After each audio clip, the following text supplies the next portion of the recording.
All right, welcome everyone to the February 11, 2025 Lakeville Area School Board meeting. I'm going to ask everyone to stand and join us for the Pledge of Allegiance.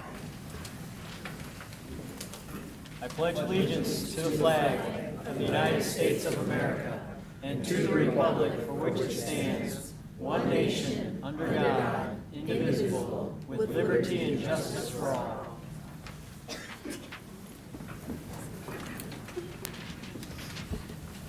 All right, if the board members will introduce themselves, starting from the right here. Amber Cameron. Brett Nicholson. Paul Carbone. I'm Matt Swanson. Michael Bauman. Kim Baker. Brian Thompson. And we also have the executive cabinet with us as well, if they want to introduce themselves. Yeah, Bill Holmgren. Brenda Albrecht, Executive Director of Administrative Services. Emily McDonald, Assistant Superintendent.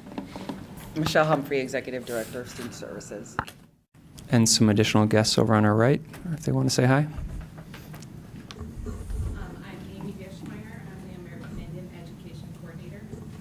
Nicole Adams, Director of Integrated Continuous Improvement. Jack Baker, Controller of Finance. Kim Elson. And Kim Mills. All right, we're going to jump into the good news. Superintendent Bauman. Thank you, Mr. Chair. First of all, we'll start with Students of the Month. As many of you know, Lakeville Area Schools has a Students of the Month recognition program, and this program highlights 3 students each month. Students can be nominated by anyone in the Lakeville Area Schools community. So we're excited this evening to announce that February's students are Abigail Morrison from our Small Wonders Preschool, Milo Dury, kindergarten at Christina Huddleston Elementary School, and Cole Knopf, 6th grader, McGuire Middle School. So congratulations to each of you students.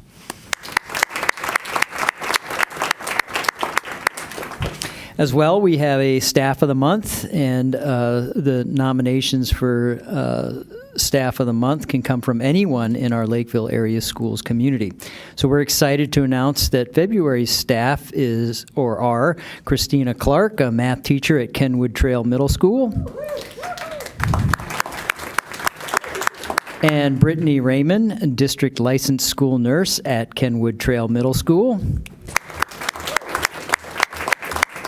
She's also covering down on McGuire Middle School and Lakeville South High School and our Lakeville Pathways Academy. So thank you to Brittany and to Christina. Congratulations. All right, stepping into our future career exploration event on January 15th, Lakeville Area Schools hosted its 3rd annual Stepping Into Your Future. It's a career exploration event for all 8th grade students. This was held at Air Lake Airport in Lakeville. The hangar was transformed into an expo space where students visited booths led by high school students, local businesses, and community organizations. This event featured interactive activities and highlighted in-demand careers in fields such as agriculture, medical services, human services, business administration, and our trades. This event exemplifies student leadership in action as it was planned and executed by Lakeville South High School seniors as part of their STEM capstone project.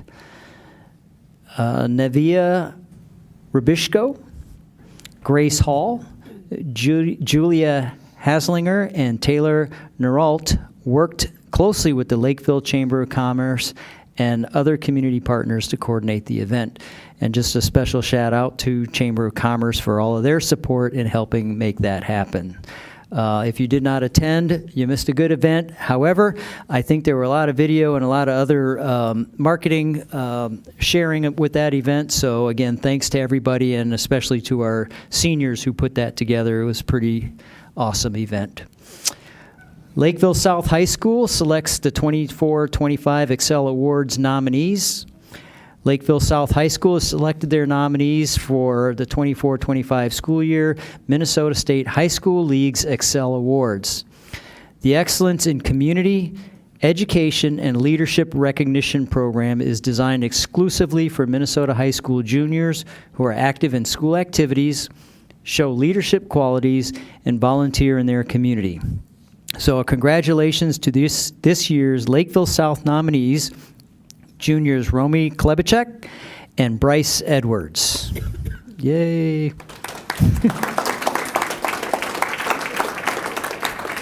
Lakeville North High School will have their nominees later this spring. Lakeville South High School also announces 24-25 AAA award nominees.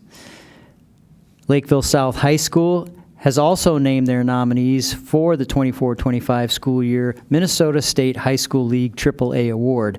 AAA is Academics, Arts, and Athletics Awards.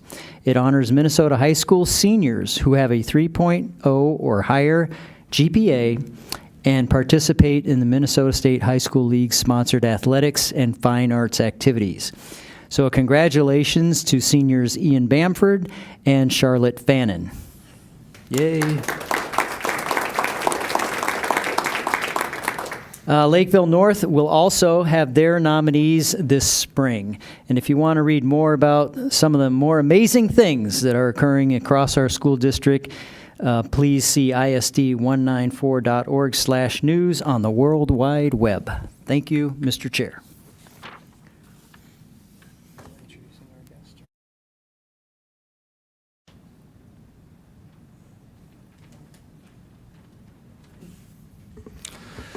All right, we're going to move on to the approval of the agenda.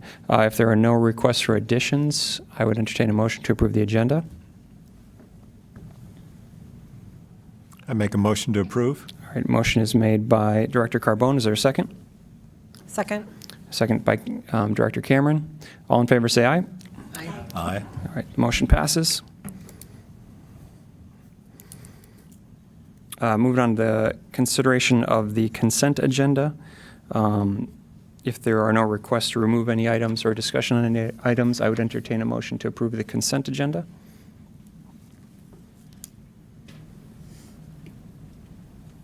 I'll make the motion. All right, motion to approve by Kim Baker. Is there a second? I'll second it. Seconded by Director Carbone. All those in favor say aye. Aye. Motion passes. Moving down to reports and discussion. We're starting off first with the American Indian Education Plan. I believe we have someone here to speak on that.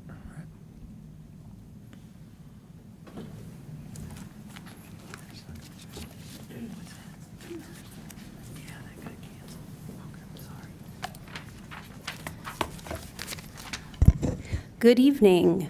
I just want to make sure this is working. Okay, perfect. Thank you for having us. My name is Nicole Adams. My title is Director of Integrated Continuous Improvement, and I am here with my colleague and team member, Amy Gishmeyer, who's our American Indian Education Coordinator. She will be introducing herself in more depth in just a moment here. We are here to share a little bit about American Indian education in Lakeville area schools. Part of the reason that you are hearing from us now is because it's everyone's favorite time of year, annual compliance.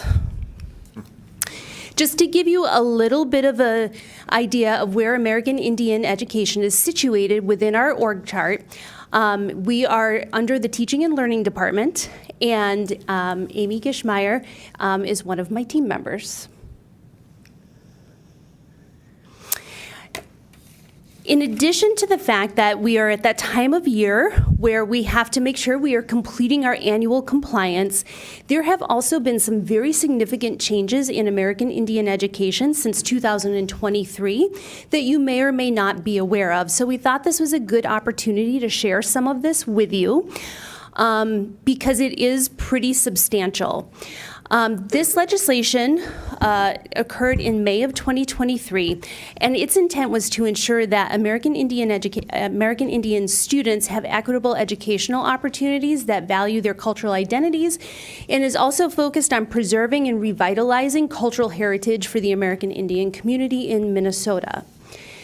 So there has been in the past American Indian education, but it was optional and it was a grant. It has shifted in that it is now required in school districts, and we'll get into that criteria in just a moment, and it is state aid. So this increased funding for American Indian education in public schools. This started in fiscal year 24. Minnesota allotted $60.8 million to improve American Indian education over a 4-year period. And that funding supports programs that enhance educational outcomes for American Indian students in K-12 public schools, including culturally responsive curriculum and student support services. Should also mention it also includes Indigenous education for all students.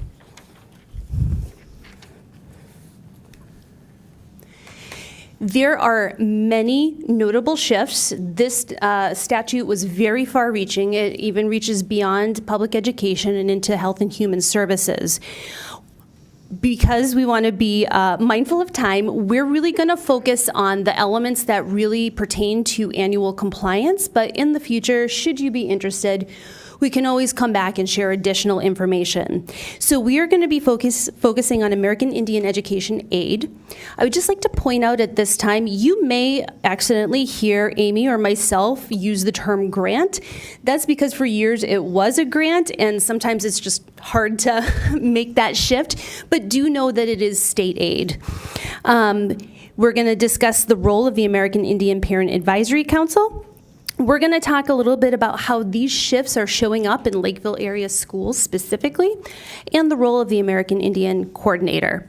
On the right, you can see there are certainly other elements to consider in the future, and we'd be happy to share some of those at a later date.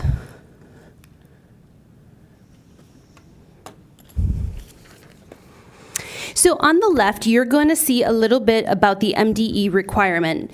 So in 2023, it became mandatory that districts who have 100 or more state-identified American Indian students must employ at least one full-time or part-time dedicated American Indian education program coordinator. The reason for this is to promote communication and collaboration between the schools and the community. So for Lakeville area schools, this was a pretty notable shift. Previously, there had been Amy in a liaison position. That's when it was under a grant and schools could opt in or not. And we did not have a full-time coordinator. It's also important to note that no more than 50% of American Indian education funds can be used towards salary.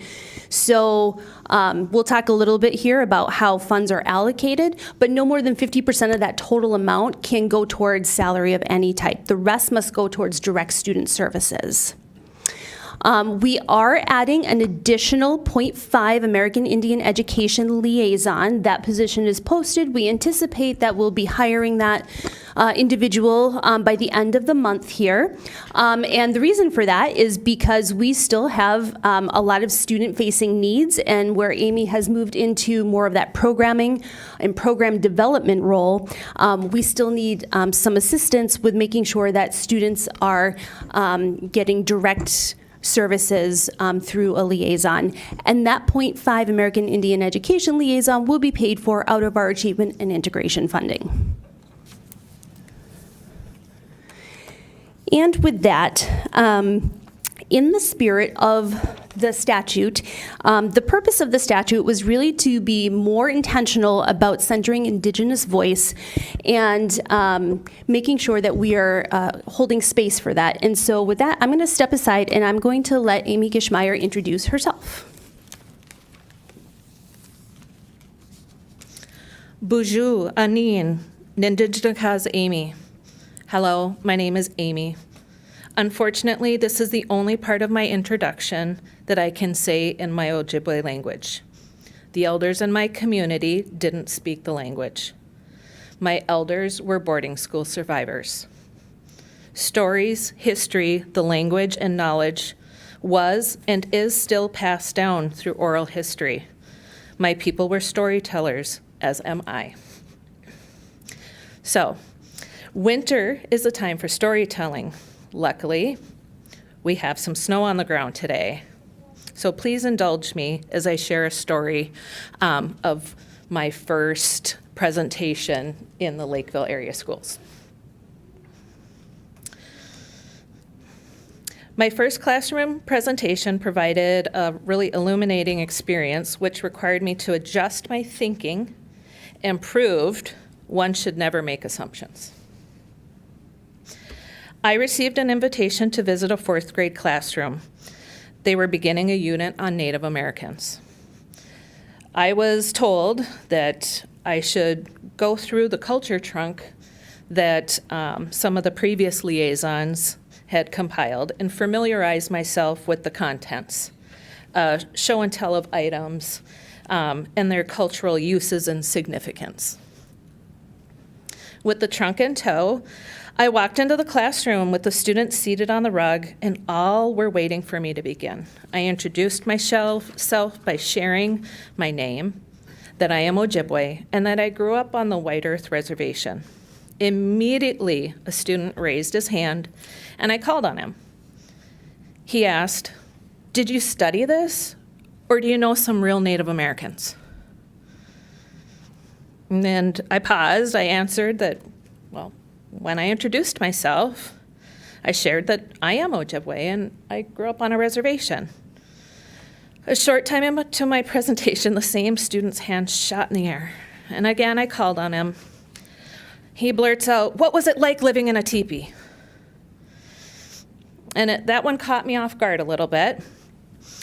And I just said, I grew up in a house, and I don't know anyone that has ever lived in a teepee. I've seen a few. I don't know anyone. So I also mentioned that, again, I am Ojibwe, and we lived in wigwams or birch houses and not teepees. Those were the Dakotas. So I went on. I told them that I lived in a regular house. Then I continued.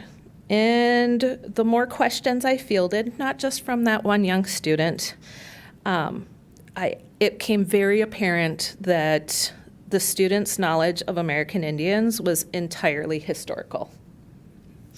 So I paused my show and tell and gently shared, Native people today live in homes, go to school, have jobs, shop in stores, wear clothing that isn't made out of animal skins and furs.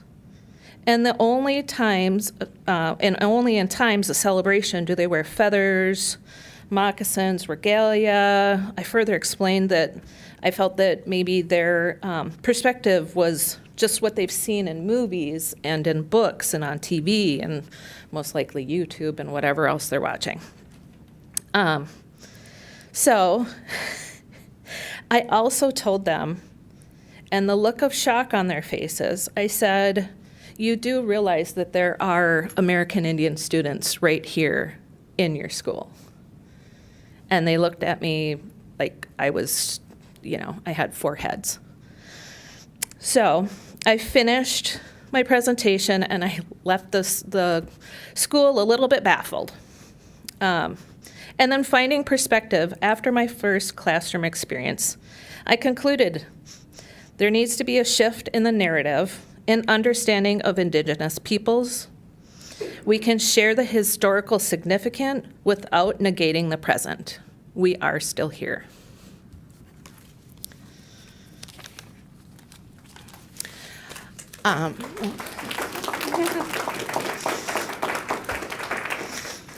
Thank you. So, on the screen right now, there's 2 different maps. Obviously, you can tell that. The one on the left is a map of the U.S. with the 574 federally recognized tribal nations, communities, and villages. I would like to note in some of I've done a lot of reading, research. I'm asked for a lot of resources for classrooms. Right now, there are only 150 native languages spoken today. And unless something changes drastically, within the next 30 years, 130 of them will go away. leaving 20 native languages. The map on the right shows the 11 federally recognized tribal nations in Minnesota. There are 7 Ojibwe and 4 Dakota Sioux communities. One other thing, along with my story, I do want to share that there have been findings that 87% of schools, and not just Lakeville, this is across the nation, 87% of schools don't teach about Native peoples past the 19, or it's all prior to 1900. So I am really working where I can to kind of change that for Lakeville schools and bring a broader perspective.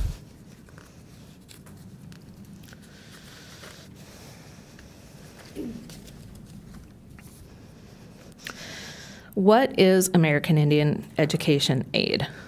So this is for all schools with more than 20 American Indian students in their districts. It is state aid, not a grant. Funding is based on student count and per pupil formula. And in this school year, so this fiscal year, there's 331 school districts in Minnesota, and 195 of them receive the state aid.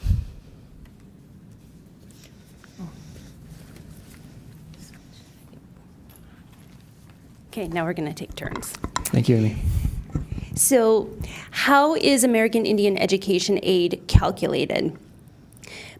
The way it is calculated, as Amy just mentioned, it is on a per pupil formula. So based on October 1st American Indian student counts and a per pupil funding formula, that is how the grant, the grant. That is how the state aid is allocated by district. So essentially, there's a base award. As Amy mentioned, at minimum, state aid is awarded for any district that has at least 20 identified Indigenous students at $40,000, and then there's an additional funding formula at $500 per student beyond that initial 20.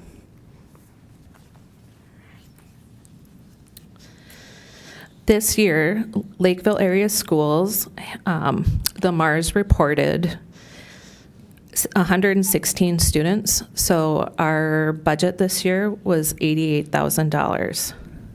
In 2026, a higher student count, there will be a higher student count, so the award amount will be higher.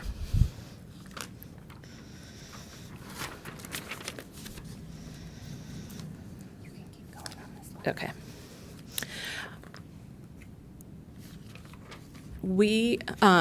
Okay, oh, sorry, I skipped a page. Excuse me. So, our MARS data, just a little history. I've been in this position for nearly 3 years. When I began in April of 2022, no one could give me an accurate count. I was told it was our student population of American Indian students was between 43 and 71. I questioned that. I wanted answers. I wanted a concrete number. So this past October of 2024, the MARS data that was submitted to MDE reports us at 187 American Indian students in Lakeville area schools. And no, there has not been a recent influx of Native students enrolling in the district. But through persistence and garnering understanding with stakeholders, I feel the current student count aligns with the data I have collected. And this is a breakdown of our Indigenous students per school. And you can see some of the changes, the 116 to the 187. That'll increase our budget next year significantly. So you mentioned that there's a parent advisory council. Is there something for students? Like a student council where they can get together and? That is something that I have aspired to get going. So as of the past 2 years, I've been a one-person team, and there's 17 sites. And if you take a look, I don't have huge populations per school, so it's been a little bit difficult for me to get some traction on that, along with the other. And we will be talking a little bit more about the parent committee as well. Oh, Dr. Carbone? Yeah, Amy, you mentioned that no more than 50% of the salary, or 50% of the money can go towards salaries. correct. And the rest goes towards services. What type of services are provided? I'm glad you asked. Thank you. Next slide. What's the next slide? All right. Do you want to do the one part? Okay. No, you got it. Some of the things that we utilize the funds for, enhancing existing programs, building sustainable programs, culture, language, family engagement, professional growth, college and career readiness. Some of the pictures, so the pictures to the right. Each year, Lakeville area schools and 8 other South Metro districts, we host a powwow. It's usually held in Burnsville. It's kind of centrally located with all of the districts. And then we do an honoring of our seniors there. They're bestowed cultural stoles. Thank you. We also, leading up to that, we collaborate as well with those same districts and do twice a month, starting in October, we do drum and dance classes together. There's also a picture of some of the contents of the culture trunk, furs. There's birch bark, skins. I do joke that I hope IT doesn't flag me because I do Google where to purchase animal bones and skins, but it is for cultural purposes and education. Also doing a book study, not only for staff, but then going in and reading with students. I am partnering with the 10th grade AP English classes, and they've selected 2 Indigenous authored books, and then they'd like me to come in and do some Q&A with their students as well to further their knowledge. I, of course, put my favorite book, Fry Bread, up there because that is one of my favorite Indigenous treats. And then the far right corner, we did do a ribbon skirt making class last year. I had one participant who actually fulfilled and created her own ribbon skirt during that time. Okay, our APAC, the American Indian Parent Advisory Council. The APAC plays a critical advisory role in ensuring culturally relevant and equitable education. It also strengthens the district and parent partnership, which is essential to student success. Schools report American Indian student count to the Minnesota Department of Education via the MARS system, Minnesota Automated Reporting Student System, October 1st each year. I do have to go back and look at that. I believe it's going to stay the same, but the timing of when I submit our plan for aid for next year is shifting.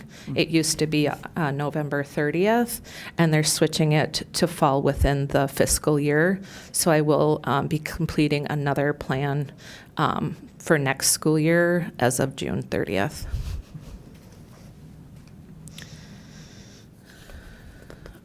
Okay, APAC membership. This is primarily composed of parents or guardians of American Indian students.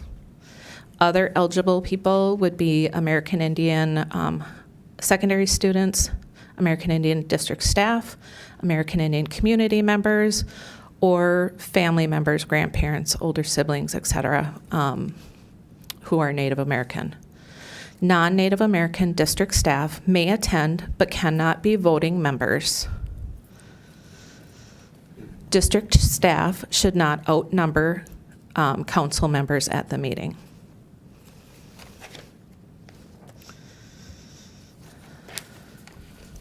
Okay. APAC must meet before March 1st annually to determine if the district is serving the needs of American Indian students. We met on Tuesday, January 28th to conduct our review of the current American Indian plan. So with that, the possible outcomes. Resolution of concurrence, that means the district is meeting the students' needs, or resolution of non-concurrence. District is not meeting student needs, requiring formal recommendations for improvement. Non-concurrence requires a written response from the board within 60 days. We will be providing the reading of the vote at a later date. We also, the resolution must be presented to the school board, and we will be doing that on the 25th. APAC plays a vital role in ensuring equitable education for our students. Districts must support and collaborate with APACs for student success and ensure compliance with statutory requirements and foster strong community partnerships.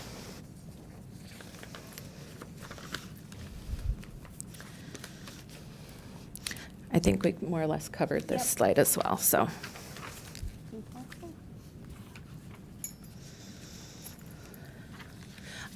And then the last slide has a lot of links if you are curious and want to take a deeper dive into the state statutes and guidance on APAC, American Indian programs. We do have a page in the Lakeville area schools. And Miigwech, thank you. Thank you. We'll see you in 2 weeks, right? Yes. Director Thompson? Thank you for coming, and more importantly, providing an overview. Over the past 2 years, I have not had an opportunity to have this kind of level of information sharing, so I'm appreciative of that. So thank you. I do have just a few questions, more tactical. If you can provide some clarity, fantastic that we were able to identify 116 students and move to 187. Can you kind of walk me through the process of how did you find?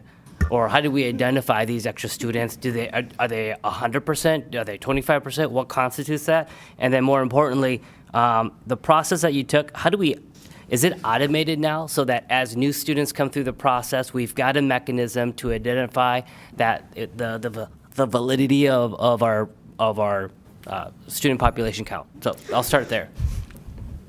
So the process I went through is I ran several reports, and I literally went through one by one, anyone, and where the discrepancy fell initially was on students who were identified as 2 or more races. It was identifying them as 2 or more races. It wasn't taking a look at what are those 2 races. Now, the federal definition and the state definition of American Indian are 2 different things. There is no blood quantum, and I do not ask for verification unless we're going to go after federal funding, Title VI funds. So I do not ask blood quantum from anyone or any sort of verification of their status with their tribal nation. The only time that would be required is, again, like I said, if it's for federal funding, and right now this is entirely state aid.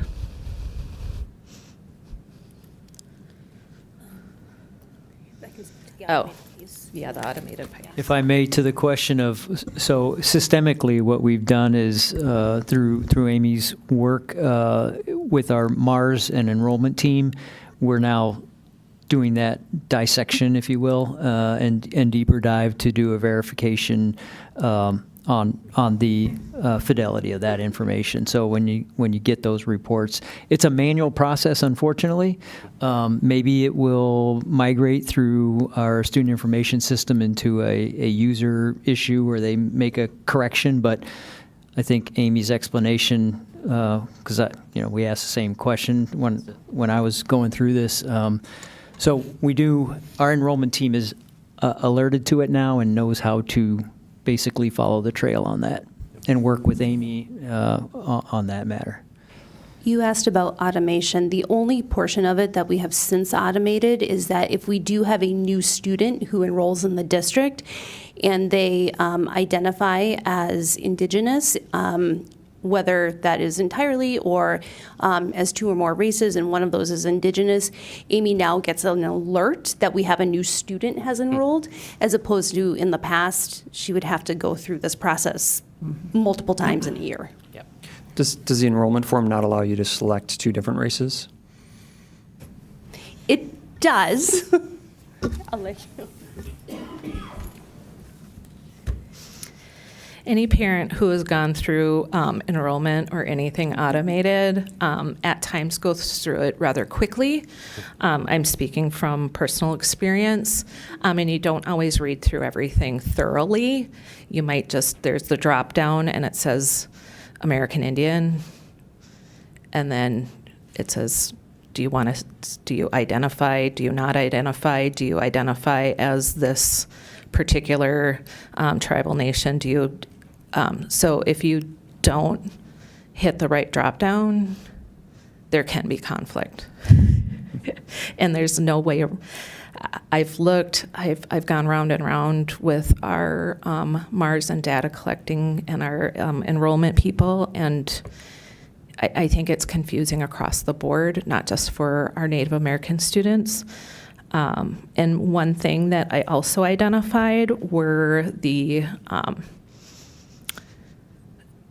students whose families are from India, so East Indian, but they live in America.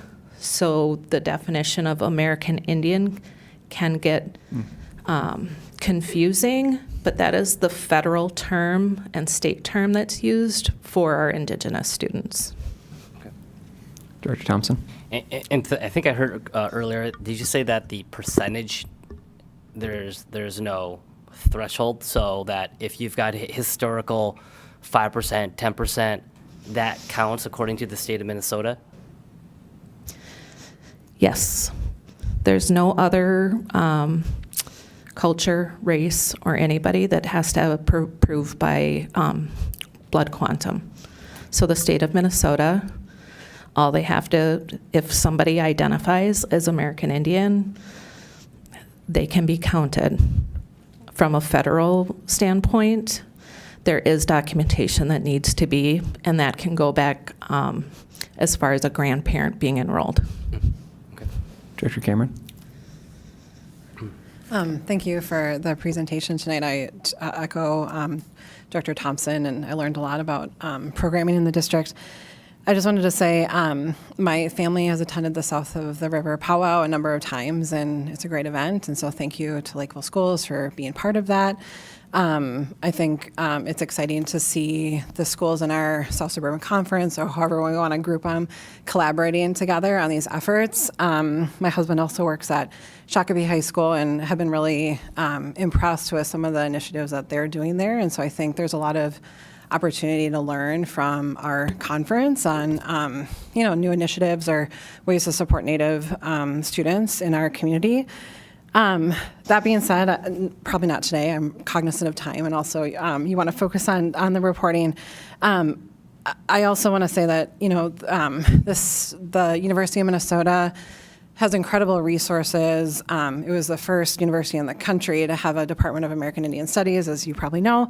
And the Minnewacanton Sioux has just gifted a $1.2 million grant to the College of Education to develop a Native Education for All initiative. And that's targeted for like teachers, but also just general public.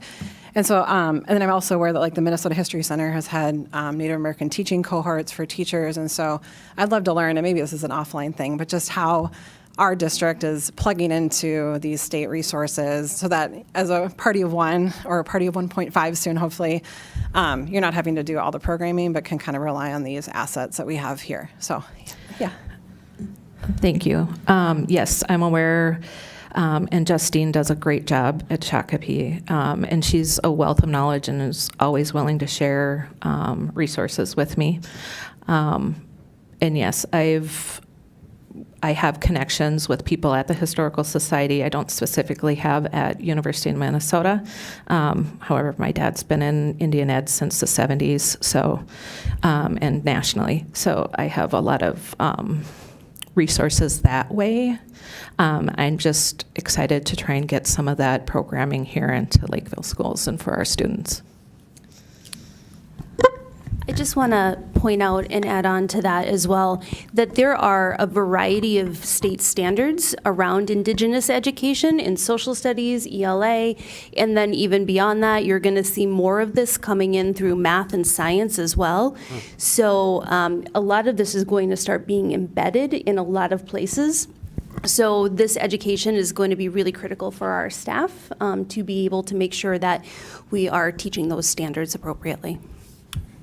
Director Thompson? My last question is that I think next week or on the 25th, you guys are coming forward with a resolution with the plans of things that you guys have, that the committee, the stakeholders have agreed to. Just want to make sure I understand the clarity. Your role is funding 50% by the AIEA and then the other 50% from the Achievement and Integration Gap. So we're covered there because of the program coordination role. Then you've got a success liaison coming in, but only half-time, correct? Is that half-time enough to make sure that we're able to touch 187 of those 187 students? I know that with that extra 187, I think as I'm looking at the numbers, is going to get you an extra 35,000 for the following year. But do we need 2 success liaisons, or will you be doing part of that as well, or not? I'm just curious. I'll help out as much as possible. That being said, I don't know what the budget looks like, but I'm not sure that the ANI and the AIEA budgets can handle, can accommodate salaries for more than that 0.5. And we've never had a tandem of partnership working together in the American Indian program here in Lakeville. So I felt that we should start small, because I'd hate to have someone here full-time and then they're not finding that we're utilizing them appropriately. So we were trying to conserve funding and training. So that's why we're starting with a 0.5, and if it needs to be expanded, absolutely, we will be doing that. Just to add on to the budgetary piece, in a perfect world, we would definitely love to have more of that support, whether it's American Indian Education or all of our liaisons. Right now, the ANI we are maximizing it to the extent possible to make sure that we are getting as much direct student support for all of our diverse student groups.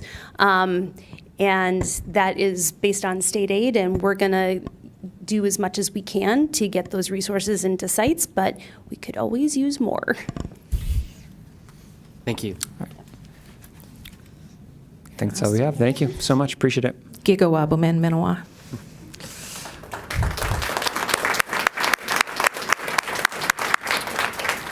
I think the budget question is probably a good segue into our next discussion. It's the revised budget review. Mr. Holmgren. Board Chair, members of the school board. Superintendent Michael Baumann. Thank you for having us tonight. I have here with me Jack Baker. He's our controller, works with me hand in hand on a regular basis every day. Tonight we're going to take a little bit of time, really talk a little bit about school finance, as we have a lot of new members on the board. Besides that, we want to take a look at the current year budget. How's it performing? How's it looking? How are we doing now that we're about halfway through the year? And then, of course, we're going to go over the revised budget. We have a lot of information put on our website. We have a section in there that actually says School Finance 101. There's little videos, a lot of information if anybody's interested to go there for more information. But we're going to show you the first small little clip. In 2023, as a result of a large budget surplus, the Minnesota legislature approved significant funding for schools. But there's more to this story beyond the headlines. With the new state funding, there were also new mandates, adding new expenses for our schools. School funding is complex, with most revenue coming through a combination of state aids and locally collected property taxes. The majority of our district's revenue comes from the state in the form of general education aid. We also receive funding for specific categories, but we can only spend that money on the category it was allotted for. In other words, just because the state is providing us with more dollars doesn't mean we can use those dollars wherever we like. The remaining revenue for our district comes from local tuition and fees, federal grants, and local property taxes. The largest portion of our budget goes toward paying our teachers and staff. Our people are our biggest asset and our most significant expense. Our budget also has to cover other things, such as curriculum, technology, transportation, operations, maintenance, and administration. The state mandates some of our spending for things like special education services and certain required courses. But many state mandates do not include enough money to pay for them, so we have to take money from other important budgets to cover those mandates. Other factors that impact how we spend money include inflation, class size ratios, aging buildings, emerging technology, and the specific needs of our students. And while we work hard to balance our budget every year, sometimes unexpected factors can make a significant impact. When we find ourselves in a situation where the needs of our students are outpacing the funding we receive from state and local taxes, we may go to our community with a referendum to ask for additional funding. Each year, we tackle the challenge of balancing all of these funding sources and expenses to build an effective budget. School budgets can be complicated, but what isn't complicated is our commitment to using our resources wisely on behalf of our students. We strive to be good stewards of the resources our communities have entrusted to us, while putting the needs of our students first. By working together, we can keep our schools and our community strong.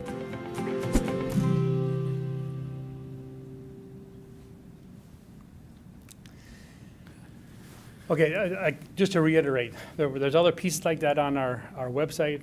Also, we have past reports, we have budgets, so anything that people are interested in are there to see. So I'm going to hand it over for Jack for a few minutes. All right. So what you have on the screen right now is a list of common used terms, acronyms that you will see in the school finance realm. The important ones here, in my opinion, are the restricted and the unassigned pieces of it. The restricted refers to any funds that are designated for a specific purpose they cannot use outside that purpose, like we talked about those buckets earlier, or that video did. Then you have your unassigned piece. The unassigned piece is funds that the district has the discretion to use in whichever way they see fit. GASB is the Government Accounting Standards Boards. This essentially dictates the rules and policies that we must follow as a district. The ACFR is the financial report that you get at the end of the year that states the financial health of the district. And then there's UFARS, which is the Uniform Financial Accounting and Reporting Standards. So the UFARS codes are what dictate the overall spending in the district. And it's broken down into 6 different dimensions and 17 digits. Those dimensions are the fund, which dictates where it's at. So if it's general fund, food service, community ed, etc. The organization, so it could be district-wide. It could be at a specific high school, middle school. They all have their own organization code. Then you have your program. Your programming is dictating if it's like special ed funding, if it's a specific disability. if it is title funding, anything along those lines. Your finance codes dictate the funding source, so that's where that restricted aspect comes into it. So restricted funds have a specific finance code that is associated with them. Then the course is more local tracking, and the object or source is revenue, object is expenditure, is more micro and tells you really what it is. So down below you'll see a code, an example of one, in which every piece of the UFARS code is used. So you have Fund 1, which is the general fund, 028, which is the North High School, 265 program, which is our STEM, 795 finance, which is all of our capital project from that levy, and then 152 course, which is the local, is STEM, but it's also specifically manufacturing piece of STEM. And 530 object dictates that it is equipment. Next, talk a little bit about enrollment. Enrollment is Director measured Thompson. actually in different. Hey, Jack, are these UFARS codes readily available for constituents to be able to access? Are they available on our website? Like, how does one even like get this, or are they not available to the public? It's actually a great question. Well, it is on the MDE website. You just go there and just put in UFARS and the book will come right up. So there's a manual, like how we're using it is not necessarily there. So our codes aren't in that manual, but the dimensions on what each piece of it is on the MDE website under UFARS. If you just Google that, you will find it. But so if I go to the MDE website, it's not gonna give me the information of how we're using it. Is that what I'm hearing? Did I just hear that correctly? If I just gave you a string of numbers, Yeah. you probably wouldn't be able to decipher So the it answer is without no using then. manual. The answer is no. Okay. You would have to be in our system Yep. to get our codes, because as you see in there, there are codes that are local. Yep.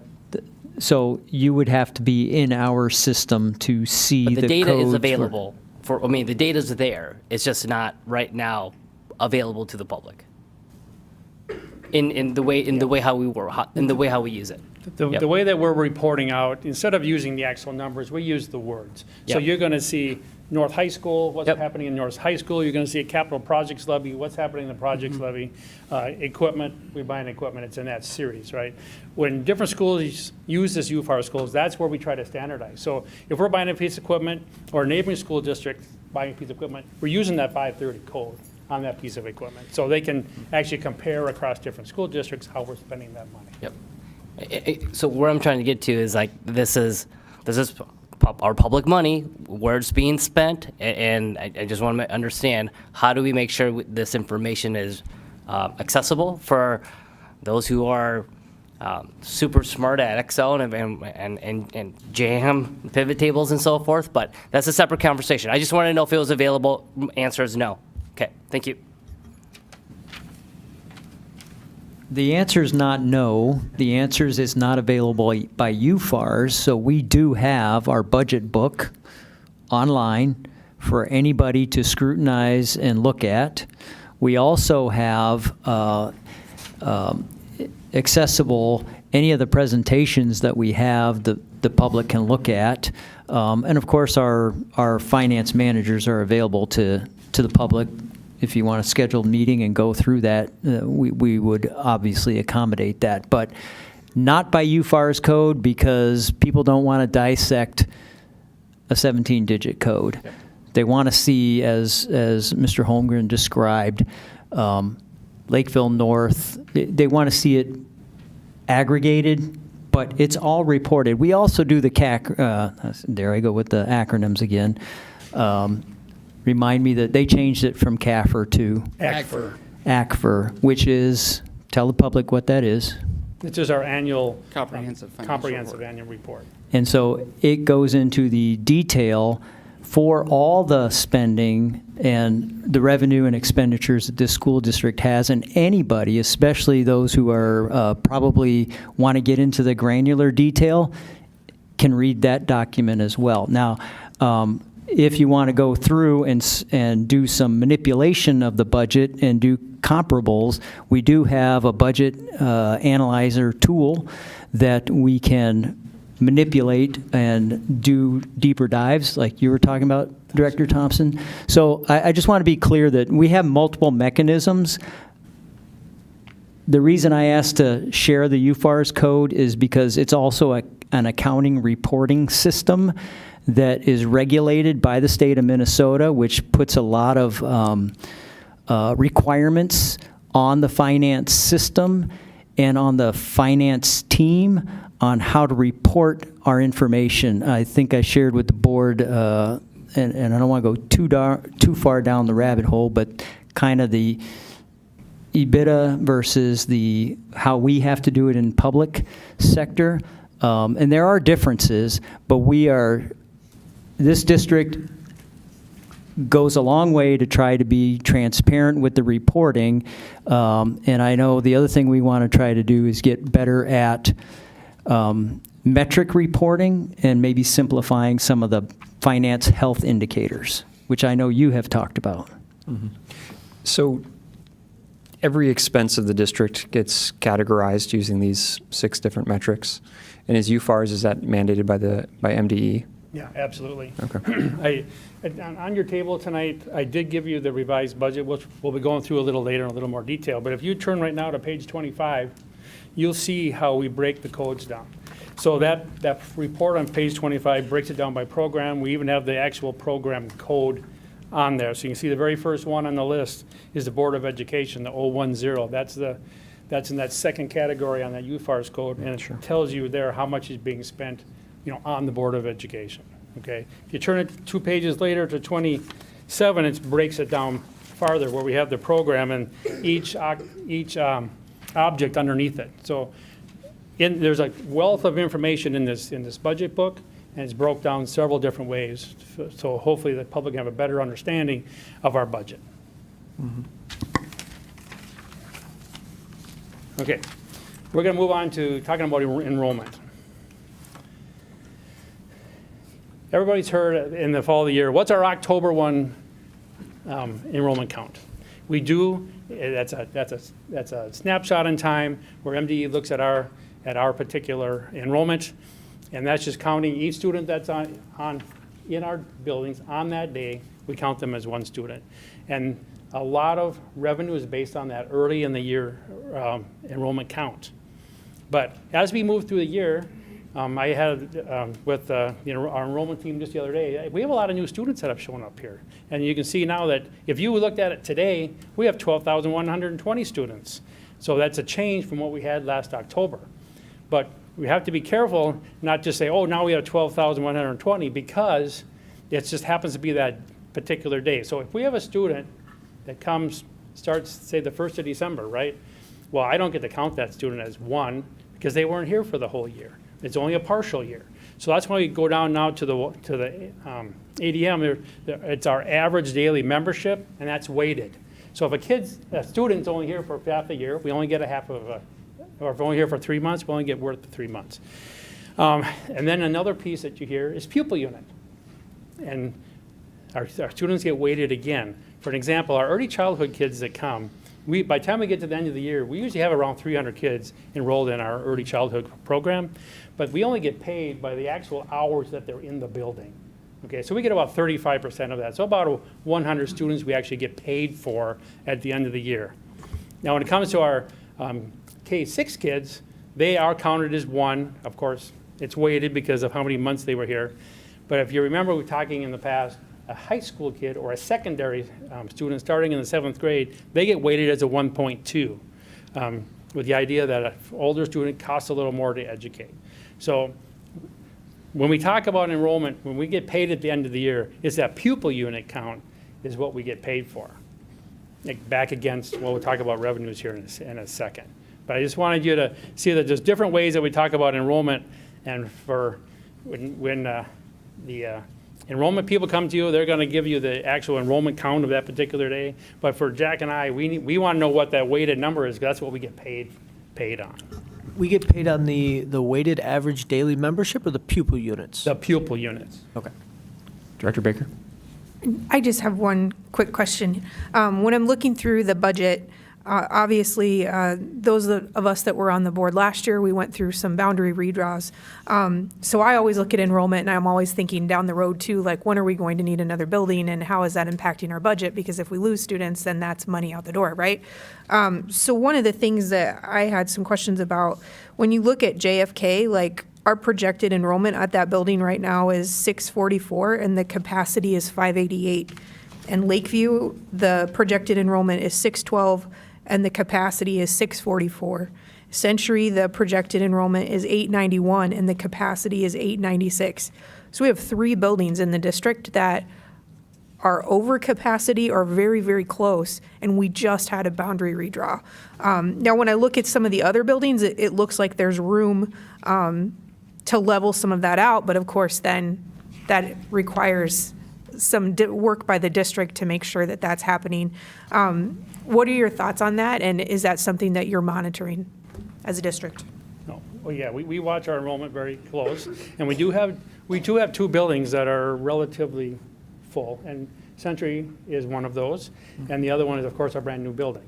Our Highview Elementary is we're using every room that was built in that building now for classroom space. So we do watch that very closely, so we can make good choices for next year how we want to take care of where those students get served. And to go a little deeper with the answer to your question, on 25th, we'll share with you and the whole public the excruciating detail on where we are on enrollment and what that means in terms of future requirements on our existing buildings. You also need to hear, and the public needs to hear, what's the long-range building requirements for the school district, and that will come early March. Okay, thank you very much. Okay, now I'm going to take a couple minutes just to talk about fund accounting. It's a little different than regular accounting or a cash basis accounting in your home. When you think about a fund, it's really like a bucket of money. Okay, so we have our general fund, and of course that's where most of our funds come in. And you can see we can take general fund dollars and we can put them in all the other funds. We can help all the other funds with general fund dollars, but we cannot do the opposite. We cannot take any money from a secondary bucket and put it into the general fund. So I think that's very important to understand. Of course, the first 3 years, there are biggest volumes are running through our operating funds. But we'll get into the details of the different funds as we move along tonight. But just to get an idea of money is separated, and we can't use it in places that we necessarily want to use it. When you look at our annual budgeting process, we'll start on the top here in June. June's coming up relatively soon, and that's when we'll bring to the board a budget for the next fiscal year. When we get to July through October, we really are ending our year. And that's when our audit comes in place. Our auditors come in, they look through our finances. That really happens from July through October. They're here a few days, they're gone, they come back, but they spend a lot of time in our finances.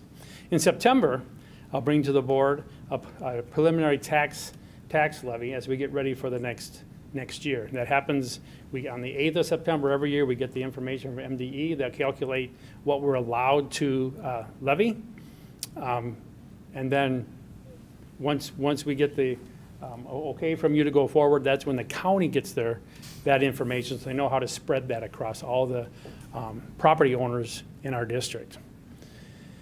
In November, usually November, sometimes December, depending on the timing, that's when you'll actually get the audit reported out to the board. The auditors will come in, give you our annual report, and let you see what's happening with our finances.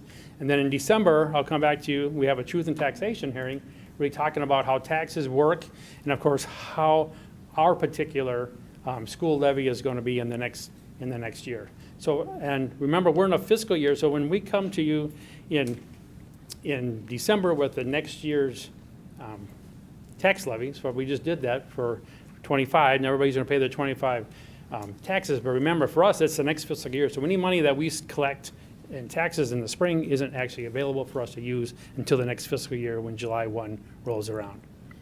Now in January, February, where we are right now, that's when we look at our mid-year adjustments in our budget. Well, how's it been going? Do we need to make any changes? And then we bring forward a revised budget for you.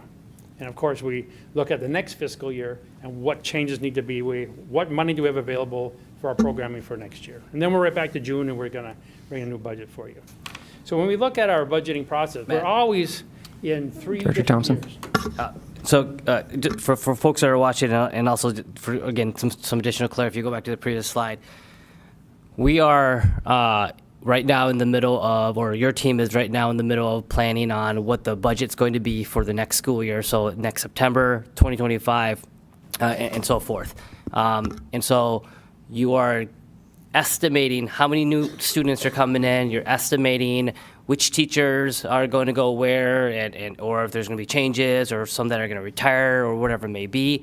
And then we've got a bunch of things that happen between from June and when school starts in September, and then you come back in January to the board saying, okay, 6 months later, our budget's wrong. Well, let me rephrase that. Our budget is not what we budgeted for in June, because I'm assuming a lot of things happen between June and January, right?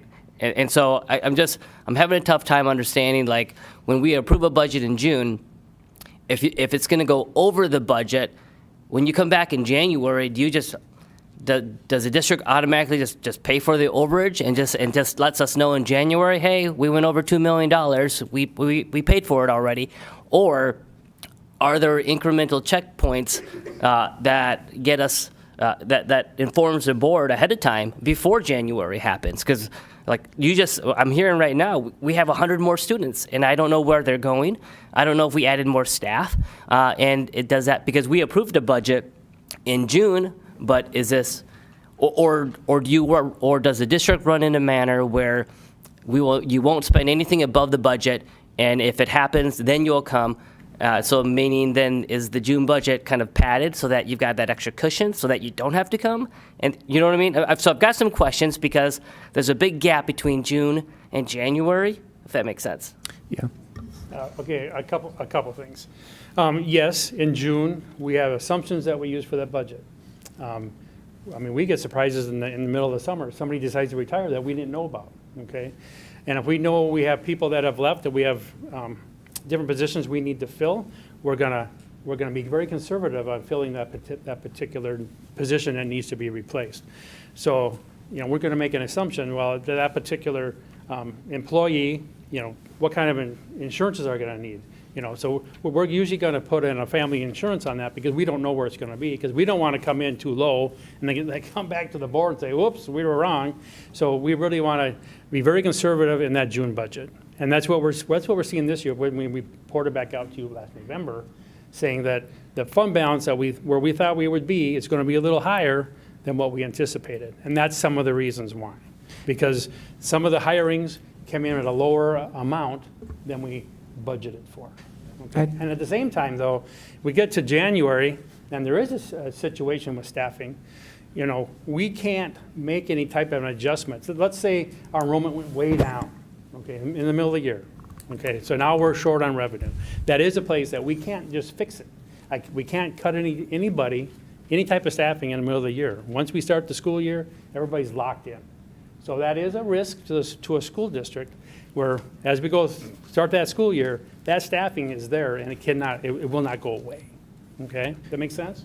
Yeah, related to that, so when we make our projections for the number of students that we're going to have enrolled, and then we get funded for that, when does that funding come in? And then I believe there's a discussion back in November, I wasn't at the meeting, but that we had overestimated the number of students. So then do we have to return money? Okay, first of all, money is kind of metered out. We don't just, here's September, here's all your money, right? It's not that way, and you'll see that when we talk about our budgeting and where we are in the year. So you'll see some differences there of how that money rolls in. So anyway, the money's metered out through the year. So we get kind of just enough to keep going, right? There's no excess funds from the state of Minnesota. So now, same thing. Now, if we've estimated our student count too high, which we have some of that this year, which we'll get into here in a few minutes. So we're going to have to change that budget. We're going to bring that revenue number back down. But on the expenditure side, like we just talked about, we can't change that. Sure. Okay. But we'll talk about the details of that revenue here in a minute, and you'll see, because we got inflows, outflows. Nothing ever is exactly the way that we plan So- to. But we always bring you a very conservative budget in June. So does the state just reduce the amount due to the new student or the accurate student count? Yes, we do an estimate on our students, starts way back in the summer, and that keeps getting right through that whole levy season, through the fall. So if it is changes, then we change that, because we don't want to end up actually with cash in hand that we have to actually pay back. Well, just to a couple points. So there is reconciliation of the budget on a cyclic basis between school districts and the Minnesota Department of Education. To Director Thompson's question about the dwell time between, the answer to that, this district's going to move to a QBR, a quarterly business review, and I'm going to make sure that as we go through that process, that those reports come to the board. And I wanted to structure that around finance and our metrics on teaching and learning. So that will be instituted starting with the next cycle, just because I haven't had a year to put that into place. But you should see a reconciliation on a quarterly basis. I'm talking about the fiscal year as opposed to the school year. Yep. Okay, and that should align things, I think, a little better for everybody, our community, as well as the board, to have those, I call them in-progress reports or in-stride reports, so you can start seeing that as well. Okay? Director Cameron. Chair Swanson, was your question, does 194 have to return funds to the state for overestimating student counts? Well, yeah, Is if there's a surplus, do they just count that against us for the next fiscal I think year? we're funded based on actual count, not estimates. Is that correct? Yes. As we work through the year, it changes from estimates to actuals. And when we get to the end of June, say the school year's over, there's at least 10% of the money from the state of Minnesota we haven't received yet. We have to wait for that. It's getting into November before we actually get our funds from the previous year. So that actually turns into a receivable because the final count is the October count that we mentioned earlier. And you don't really know what your total amount you're going to get for the previous fiscal year until that October 1 count is solidified. But that turns into a receivable. So we're just basing our budget off from our estimate, but then the funds that are actually coming in are based off the actual numbers. Yep. Correct. Yeah.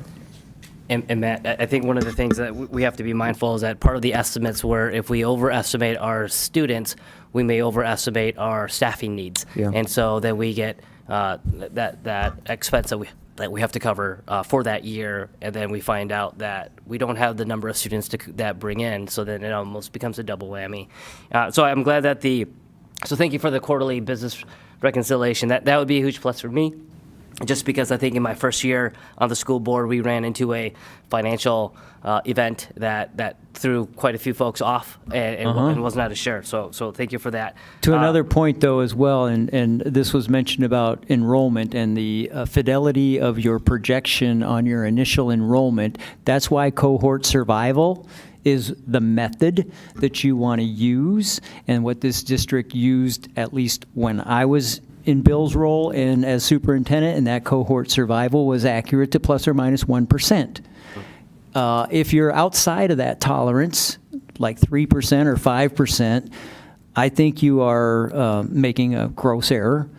The second thing I'll say is that if you are doing your, I'll say, weekly checks on your budget, you won't run into those problems. Yep. And so my last comment that I'll share is, so I appreciate, again, in June, the goal is to provide a conservative overestimate of our expenditures, and then a very conservative estimate of the number of students that we might be coming in between June and September, and also folks that come in throughout the course of the school year. And then I think want to make sure I understand that I'm on the same that I'm clear. You said that the staff is locked in after a certain date. So is it like September, like when the school date starts? Is it September 1st? Is it July 1st? Is it like when we bring in staff, there's very, very little flexibility in discontinuation of our staff. And so if our student count drops, there's nothing we can do in that respect. Is that accurate? Yes, that's correct. And once our teachers, sign their contract, they're in. So that's happening in the summertime. Yep. Okay. So yeah, so it's done before school starts.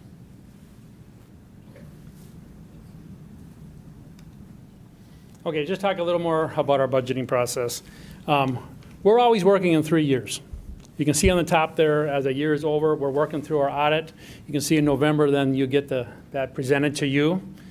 In the green area, that's in our current budget. That's where we're watching that enrollment, and that's where you'll see a updated enrollment projection right there in October. And you'll see then the revised budget, which we're talking about tonight, we're bringing to you in February. So we're working on that revised budget way back in October, where we're really putting our assumptions back together, and now we know who we've hired. We have actuals of our staff instead of estimates. So we work with our buildings and departments. We meet with each of them, and we go through their budgets in detail to make sure that we have what we need for that particular department area. And of course, now in the gray area, the subsequent year, that's where we are, right now getting ready for next year. So, and then first of all, the tax levy, that starts right away. You see that back in September, we brought forward the preliminary levy, and in December, we did the truth and taxation hearing, and we brought that to the school board to certify that levy for the next year. Also, last fall, we brought forward a 5-year projection, because we really need to have a very good plan of what we see our programming looks like in the next few years. So if we see we don't have enough revenue to keep our same programming going, we've got to make some adjustments to it before we get to the end of that 5 years. Okay. So along those lines, like when we look at like the governor's budget, there's a number of areas that look like he's recommending cuts for schools. Special education, Q-comp, all that kind of stuff that we kind of talked about previously, but how are we factoring that in? Is like, how detailed are we getting in terms of that 5-year plan? Because I think looking out, being able to have a decent understanding of what some of those things are, how they're going to impact us, and then what we can do today to start, putting some money away to cover those shortfalls is pretty critical. So maybe can you sort of give us an idea? Yeah, I'm going to how go that- ahead and take that one. So if you remember, the first thing I did when I came back here was I talked about the 5-year plan, and I said the most important document on that 5-year presentation was the planning assumptions. So that's where you start. Those planning assumptions are vital and important. I can tell you, having been through the process multiple times, we're in the stage where the legislature is talking a lot of different things. So what's happening behind the scenes is I'm going to Bill, and Bill's coming to me, and we're saying, what if? And you're doing budget projection scenarios to say, what if this happens? What if that happens? And it's not just that. You mentioned Q-comp, Director Nicholson, and Q-comp has a wide swath of impact across multiple parts of the system. So it's not just the financial end of it, it's all the other things that are second, third, and fourth order effects that you have to be accounting for. So we're doing that as an administration, because that's what we're supposed to be doing. But you have to be also cognizant of the fact that those are just things that are out there, and they don't have efficacy quite yet. So you have to be on the trail of paying attention to that. And we have AMSD, we have MASA, we have obviously all of you who are looking, and people are saying this, that, and the other. So I'm also talking to Senator Duckworth and to our other representatives and saying what's coming, because you got to see it coming, right? And then you have to be prepared for that. So what if and projecting is what you do in the meantime. So we are doing that. Director Thompson. I'm looking at the gray section here, and I think I'm a little confused. And I've gone through this twice, so I apologize. I'm going to just restate a couple things. The staffing for our school district, we're hiring them in March, but we're not approving the preliminary budget for the next school year until June. And so how do you know how many teachers to bring on board or to hire? You're predicating that on your enrollment. Staffing is super critical issue because you're competing with every other school district out there. So you're assuming some risk. but it's educated and refined risk over iterative opportunities with that. And this school system has made a what I call a one giant step for mankind on shifting our staffing earlier in the cycle, and you don't want to go later because your ability to actually be competitive and get the teachers you want to have into the system is really, one major factor is timing. So we have a good understanding of that, but anything is not zero risk, it's low risk, and managing that risk in a manner that's fiscally responsible, and that's doing conservative projections through your planning assumptions. Director Thompson. And so that, I would assume that's with the assumption where you'll know if you've got staff that are retiring, and so you can say, oh, hey, we're going to backfill those positions. I don't know at that time if you'll have staff where you're like, we may not renew their the contract, and maybe you'll know at that time as well. I'm just wondering that where you've got the school board approving preliminary metrics or the data or the budget in June, I don't know. I feel like, does it make sense that the board is further, involved upstream, whether we get a prelim in January? I mean, there may be school district initiatives, school district board strategies that we want to implement for the next school year that might warrant additional resources for whatever it may be. And so I just feel like, again, we can come back to this, but these are just my thoughts out loud. I know that where I work at, we do forecasting 5 times a year, and we're projecting things that we need to spend 9 to 12 months ahead. So that I understand that's how we're currently doing it, and I understand there's logic and good historical best practices in how that's being delivered. I think as a board, from my point of view, further awareness and involvement might be something for consideration. That's all. I'll pause. Okay, let's move on to revenues. Let's talk about revenues a little bit. Of course, we get our general education aid, we get categorical aids, really are all restricted, which we'll talk about in a second. Our property tax is a big piece of our budget, and of course, our local revenue. When we look at state aid, everybody knows about the formula allowance. It's $7,281 per pupil unit. So we're not just counting the kids, we're talking about our pupil units. So you can see for this year, if we multiply our pupil units times the 7281, we have 95,694. So almost $96 million comes from that formula allowance. But now within that formula allowance, there's restricted dollars that we have to spend in certain particular ways. Like staff development, that's set aside to use only for staff development. Our learning and development. Of course, we got our special ed cross subsidy that we've got to cover with our general fund dollars. Gifted and talented, you get an idea there of how much we actually get for gifted and talented. And of course, pathways. That money gets set aside for those students in that particular group, and it has to be spent in that way. So when we talk about our unassigned dollars in the formula allowance, it's really only $85 million that we receive, at least in the year that we're in. This next slide is really just to show you all the different kinds of restricted dollars that we get from the state of Minnesota. All these dollars have to be spent in this particular way. But it's not part of the formula allowance, it's on top of the formula allowance. So our operating capital, and we get some incentive aid, and there's the integration grant right there. So just so you get an idea, here's special education. It has to be spent on special education. You see that we do receive almost $32 million for special education, and at the same time, we're subsidizing that program. That's the kind of cost that we're talking about there. So when you look at our dollars that come in the general fund, you see that about 35% of it is restricted. We're not able to just use it the way that we would like to use it for the kids. When we look at our school levy, kind of set up the same way. That top line is really our operating levies. You see that we get $36 million for operating levies. But really the rest of our school levy is restricted.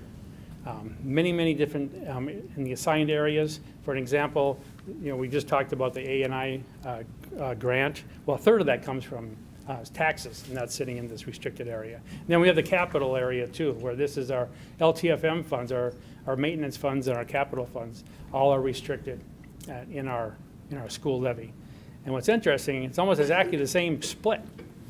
About 36% of the dollars that come from our school levy are restricted. The last couple pieces that we get in revenue, especially in the general fund, is our federal aid. Of course, we get some money to help out with our special ed program, and we also, the title programming comes through this area. See here we're at $3.4 million. And then, of course, our local other, a lot of different pieces come in. You can see that's tuition we receive, fees, admissions, interest earnings, and so forth. So, but that adds up in a year's time to almost $8 million. So, but still a relatively small piece of our budget. What's interesting that there's part of that, 35% of that's also restricted. So it's pretty much across the board of different areas where we have that money come in. Now here, just to get kind of a perspective of how much money comes in those different areas. So you can see that our property taxes that go to our community is about 27% of our budget. Really, all the rest of it comes from the state of Minnesota or through some local area. So now we're going to talk a little bit about expenditures. So there's two major ways that we as a finance team look at expenditures, and one is by the object series and one is by the program series, which we talked about earlier in those UFARS codings. So there's different series underneath each one. So there's salaries and wages, employee benefits, anything purchase service, supplies that we buy for our students, capital expenditures and all that under the object. And under the program, we have things such as administration, district support, community education, special ed, everything along those lines. That's how we really categorize these when we look at them on these levels. So one thing I want to highlight when we're talking about expenditures by program area is that roughly 74% of all of our expenditures are related directly to instruction. So you have your elementary and secondary education, you have your vocational, special ed, and instructional support services.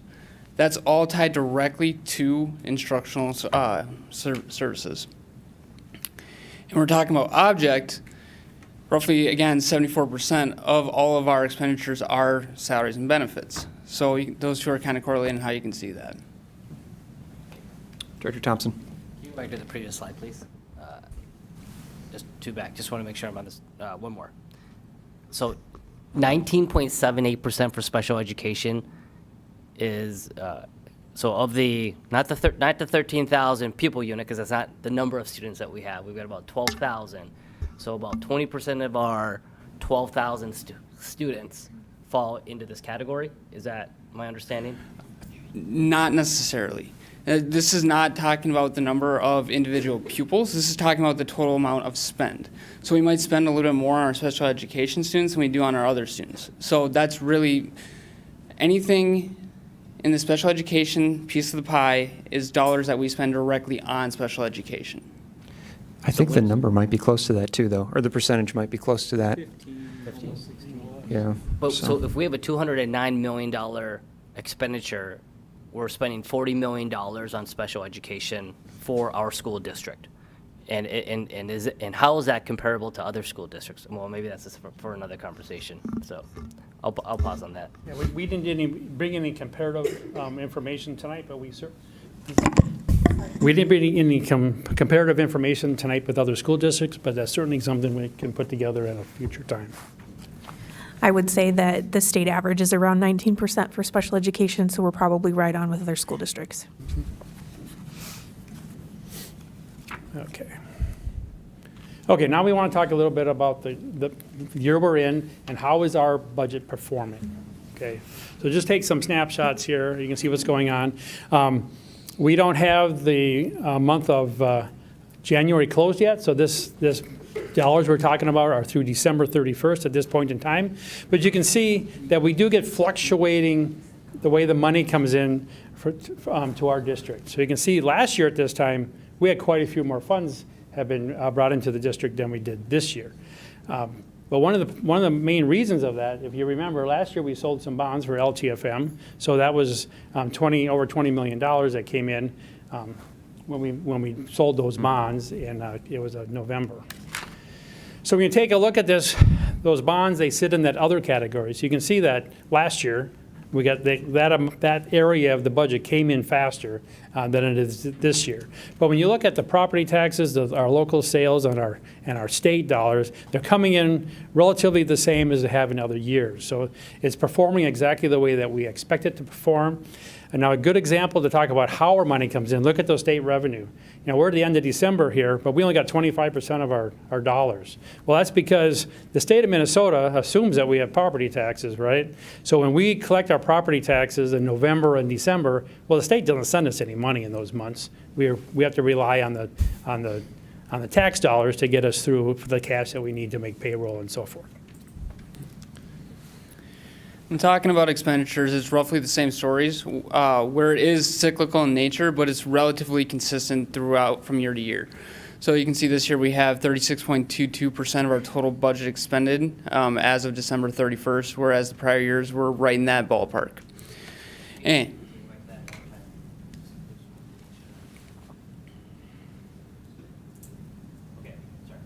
yep.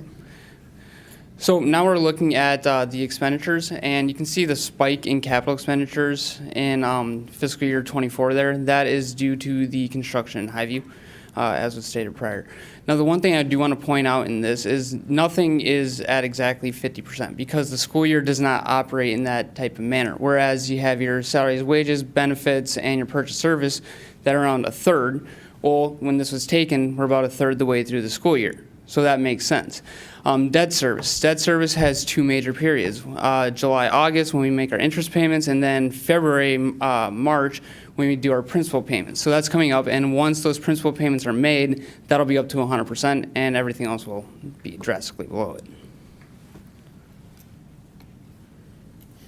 Okay, now we're going to go ahead. Any other questions on that? Otherwise, now we're going to dig into the actual revised budget that we'll bring forward to the board. Again, just to briefly talk about enrollment, which we mentioned way last fall when we were seeing those October 1 counts. It's like our enrollment had considerably slowed in the year that we're in, but now, I say over the last, I'd say about the last 60 days, now we're seeing those numbers grow again. But we're still basing the budget on this graph here.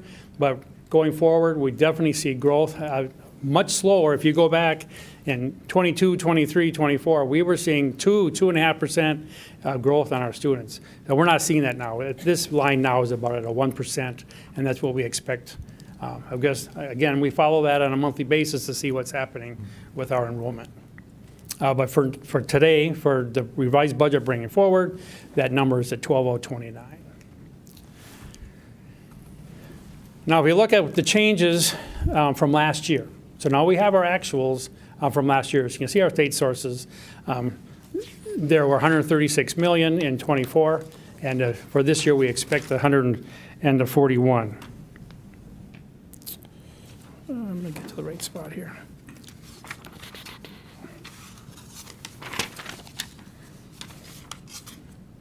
My notes. Now, you see that 3.83, and we've just talked about enrollment really not changing. So how do we get 3.83% of growth? And the changes there are, we know we got 2% of that money is just straight formula allowance increase. The other areas, example, we have received money for the READ Act at over $900,000. So that's over 0.5% right there. We have a special ed increasing by $1.6 million. So those are the other increases that you're seeing in the state, that state increase. Property taxes, if you remember, we passed a new operating levy this past year for $100 per pupil unit to cover all the new staffing needs that we have in Highview Elementary. So that's why you're seeing a larger increase than normal. Most of the time when we look at our property taxes, the increases that we're seeing are, number one, enrollment and inflation factors in our operating levies. So that's usually running at more like around like a 4% on a yearly basis. But here we're seeing, number one, it's the new operating levy. Number two is shifting some payment of use of funds for our LTFM into that general fund area. Federal, you see a small decrease there. It's mainly due to, we don't have any COVID funds anymore. We used all those up last year, so we're down to what we usually get, which is just special ed and title programming. And you look at our local, they're really not a huge change there of 265,000. Now you want to look at this a different way. Now instead of looking at last year, we're going to look at the original budget that we put in place last June and now. So what's happened to these particular categories in that time. Now we talked about this a few times already, but our enrollment didn't grow like we thought. We thought we'd be over 1% growth. Well, now we don't. So now we had to pull that particular number back. So you see a decrease from June of 1.3%. Now property taxes, they were locked in the December before, so you don't see any change there. That doesn't change once we do that certification in December of each year. Federal sources, even though we just talked about it going down overall, but now we're locked in. We know what those different areas are using for their federal funds, so we're seeing a little increase than what we thought we were going to see back in June. And what we're seeing in our local is really 3 big areas where we saw increases, which has been really nice this year because it's really covering our loss in our revenue from our enrollment. Can I just ask a question about enrollment? What are you using to predict enrollment numbers, and how accurate is that prediction? Because we've had it happen a couple times where it wasn't quite what we predicted. And so, I'm looking through some of the data that you've shared here. And like when you look at the early childhood numbers, like they're topped out because we only have so much room in our early childhood space. But then we also know that the houses that we're building in the community, there's a lot of young families, right? So they have to be going somewhere. So are you using census data? Like, how are you trying to, because those kindergarten numbers are going to be vitally important to the district as we move forward. How are you using that to predict enrollment? We do take some time to look at new births, but that's not a really great number because it's 5 years later before they actually come to school. And people don't necessarily stay in one place very long. So as Superintendent Baumann said earlier, we use that cohort survival method. It's really looking back what's been happening over the last few years and pushing that forward. And then we had to make an adjustment this year because we didn't see those students coming in the fall like we anticipated or we expected them to do. So we had to pull that back a little bit this year. Thank you. Okay. You'd mentioned that there are 3 areas under the local/other that benefit us. The big areas, number one is our investment earnings. We just went through a large time where we really weren't hardly getting anything. You remember interest rates were lucky if we could get 1%. Well, now most of our investments now are running 4.5%. So that's an increase when we didn't anticipate. Again, we wanted to bring very conservative budget back in June. We don't want to anticipate a bunch of earnings that we don't necessarily going to have. But that's a $600,000 increase than what we expected. We have some reimbursements that now are about $500,000 that we put in place, and then we have there's a third-party revenue piece, and that's an insurance piece for our special education that the state actually helps pay for nursing costs, and that's a $400,000 increase in what we expected. And that has more to do with what students show up. Okay. On the investment side of it, are we in the market? Are we locked in? Are we doing some sort of money market account, guaranteed interest rate? How do we do that? We are very limited by state law of where we can invest our money. And by far the majority of the dollars we have sit in CDs. That's just the reality.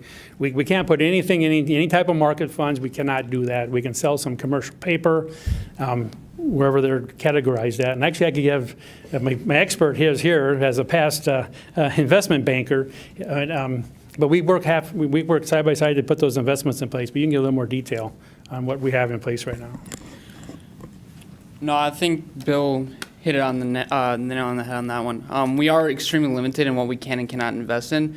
They have to be extremely highest quality, graded bonds. They have to be CDs. As of right now, our broker is absolutely fantastic at picking out investments for us and labeling out, and they send us out yields, they ladder them, they do all that, and I can make my choice off the menu that he sends us. So it's not like he's sitting there picking them. Bill and I sit, discuss, and we decide where we want to put the funds, but we also look at cash flow metrics and see when cash is needed in our account to cover debt payments, et cetera, et cetera. But the broker that we work with is absolutely amazing. Yeah. So along those lines, I mean, looking at normal, everyday, random taxpayer, goes to the bank and says, oh, well, I can put my money in a CD at 4.5%. I mean, do we get similar rates? Do we get anything close to what the average person could get just going out to a bank?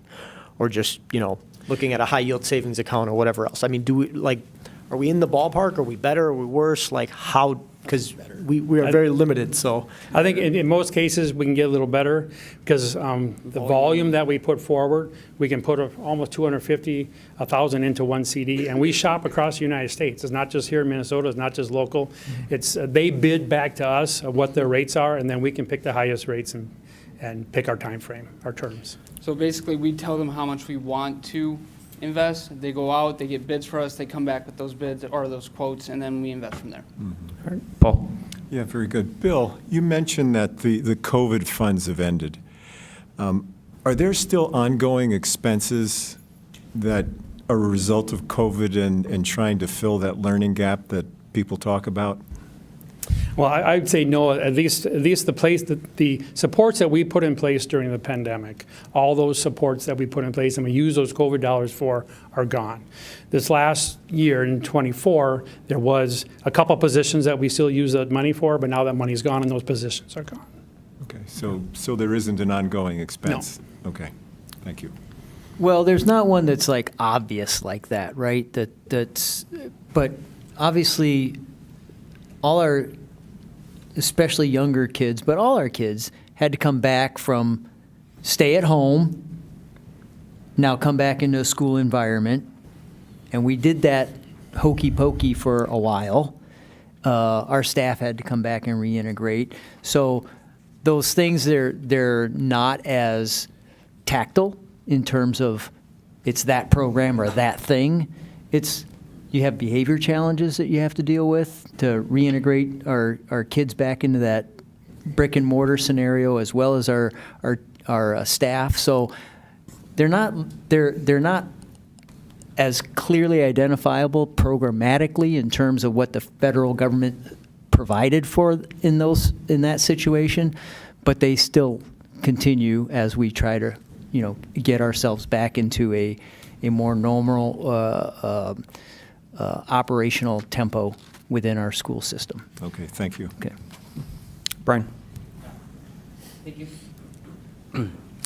Thank you for sharing the screen. I think this is something to put into perspective. While the state sources, it's a 1.3% change, and so one would think, oh, I've got $1,000 and a 1.3% change is $10. That's nothing. But when we're working with a budget that has $143 million, a 1.3% change is just $2 million. That's a lot.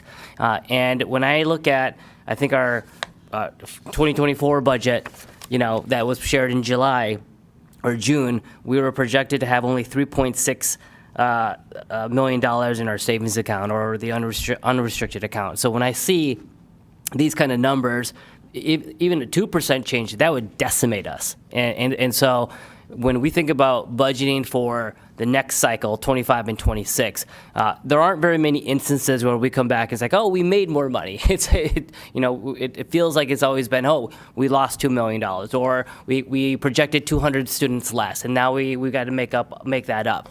I feel like we've been pretty lucky, and I'm going to use the word lucky because local others, yes, we were able to use investments to offset that. I think maybe last year we were able to move professional development dollars out of a certain category, move it into another, so that we can have reasonably $1 million. So we've been lucky, in my sense, for the past 2 years to mitigate some of these potential financial scenarios. But again, the 1.3%, when you look at it, it's like, hey, it doesn't seem like a lot. It is a lot in this, and it makes me pause when we budget for the next cycle, if we've got to be even more conservative, just in case, until we get to a point where our savings account is at a reasonable number.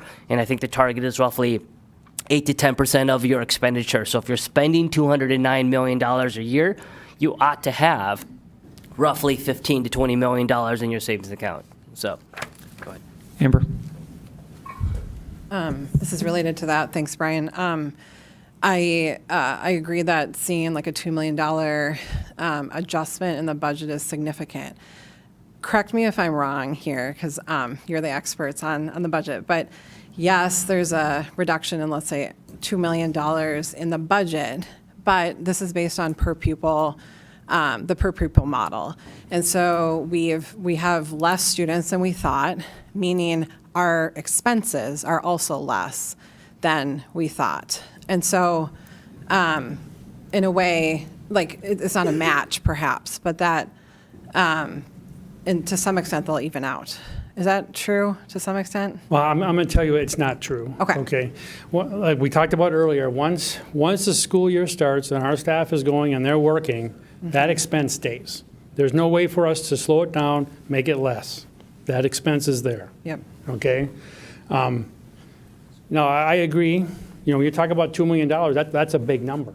But at the same time, 1% and our total budget is not a big number. You know, we need to keep that in context. Okay, and I think I want to say too, last year, remember you mentioned that in '24, we came out a lot better. Remember last year was a year without winter. We didn't plow snow, we didn't burn heat, we saved money everywhere across the district. And that's why we came up so much higher than we anticipated, okay? Okay, what do we got left? I broke this down now just to look at the state piece. Okay, here's just the state. Of course, that's our biggest piece, and we see in that 1.3 million, that 1.3% decrease.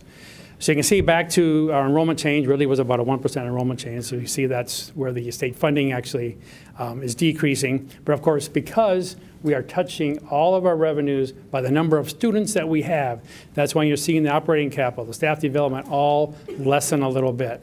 When we look at the unemployment, this really, yes, it's less, but here is an area we actually have less expense. Because it's right now, the state reimburses us for every dollar that we have to spend on this unemployment, and we're spending less than we anticipated. So that does wash. There is $415,000 less in expenditures when we look at our unemployment cost. Okay, we're going to switch over to expenditures now. So in looking at expenditures, the two categories I really want to point out are salaries and wages and employee benefits. Now they are tied to each other and they both went up 8.3%. I just want to remind you guys that when we settled the fiscal year 24 teacher contract, it was back end loaded, which is why we are seeing such a large increase. And if we look at the capital expenditures piece of it, last year. Director Thompson. Yeah, can you clarify what is back end loaded? What do you mean by that? Like can you share the numbers and the percentage just to make sure that people understand? Yeah, sure. So fiscal year 22 was 2.25%, and fiscal year. Yeah, it actually in fiscal 24, the contract was a 2.25% increase. In the second year, it was a 4.75% increase. So the increases that we're seeing in that particular contract are in the second year. So that's another reason in 24 we're way under budget, because we spent much less in salaries than we had originally planned on before we had finished negotiation with the different union groups.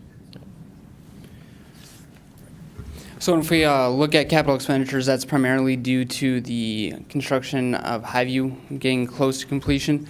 So if we're looking at supplies and materials, if you'll remember during the Truth and Taxation hearing, we had mentioned that we had put money into the assigned fund balance. We underspent the curriculum. We just put it there in a fund to spend in the next fiscal year. So that is what that increase of 54.9% is. It's not that we weren't expecting it. It's just that this is the year it actually took place in when we planned it for last year. It happens. It's just how it played out this time. Any questions on that? Paul. Yeah, please, Bill. There you go. Bill, on the employee benefits, you're looking at just under 50 million, and I believe if my numbers that I saw are correct, health insurance is about 32 million of that number. It's about 33 million? Okay. How often do we go out to bid that in the market to make sure that, we have competitive? And I know we're self-funded, but there's still, the biggest part of self-funded are claims. And there are providers that contract with, there are carriers that contract with providers that can drive claims down by specific procedure categories. So do we do that every 3 years? Have we not done it for 5? I mean, where are we with that? We actually have to go out and bid that every 2 years. So it's every 2 years? It's every 2 years, and we just did this past year. So this year, it'll be a straight renewal. Actually, our program is working very well this year. Okay. With the preliminary numbers we have, we'll be working through to find out exactly what that increase will be when we get to the end of March into early April. And over the last 2 years, as being self-funded, our increase overall is only a 5% increase. When you look at the market, is running 9-10% when we look at health insurance costs. Right. So we're running about half of that. And we'll talk about the balances in that fund here in a minute. But it's another area where we're getting up to the place we want to be with that fund balance, which gives us the opportunity to even buy that down more. So we're in very good shape when we look at our costs and our health insurance. Okay, thank you. Is it pretty common that school districts in Minnesota are self-insured? essentially? Yeah, you have to get to a certain size to get enough volume. Because remember, we are on the hook. So if something really would happen where our claims are much more than when we anticipate, we have to pay those claims.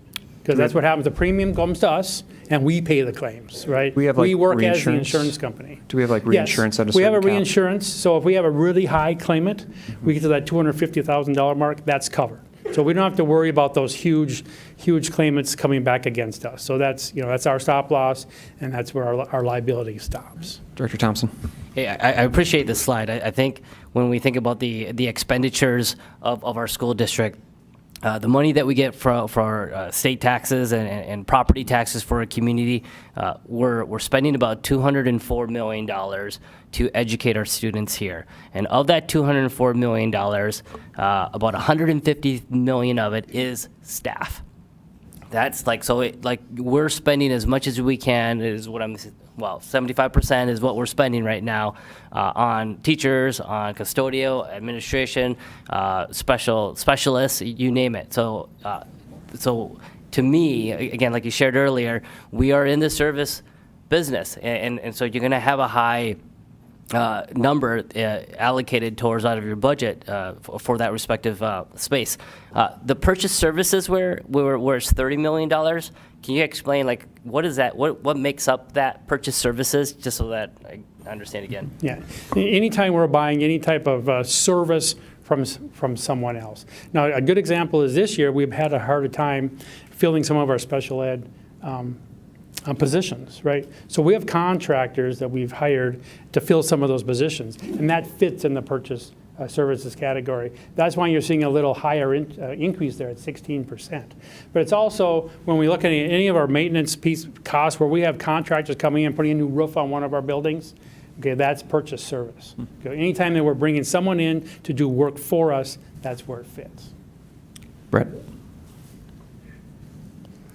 So we had salaries and wages go up, but we got a bunch of positions that we didn't fill for, so purchase services go up. I get that part, but how do we have kind of both scenarios? Is it just because of the rate increases that we provided in the contract? Is that the bump? I mean, why do both go up when, I could easily see if one went up and one was down, but.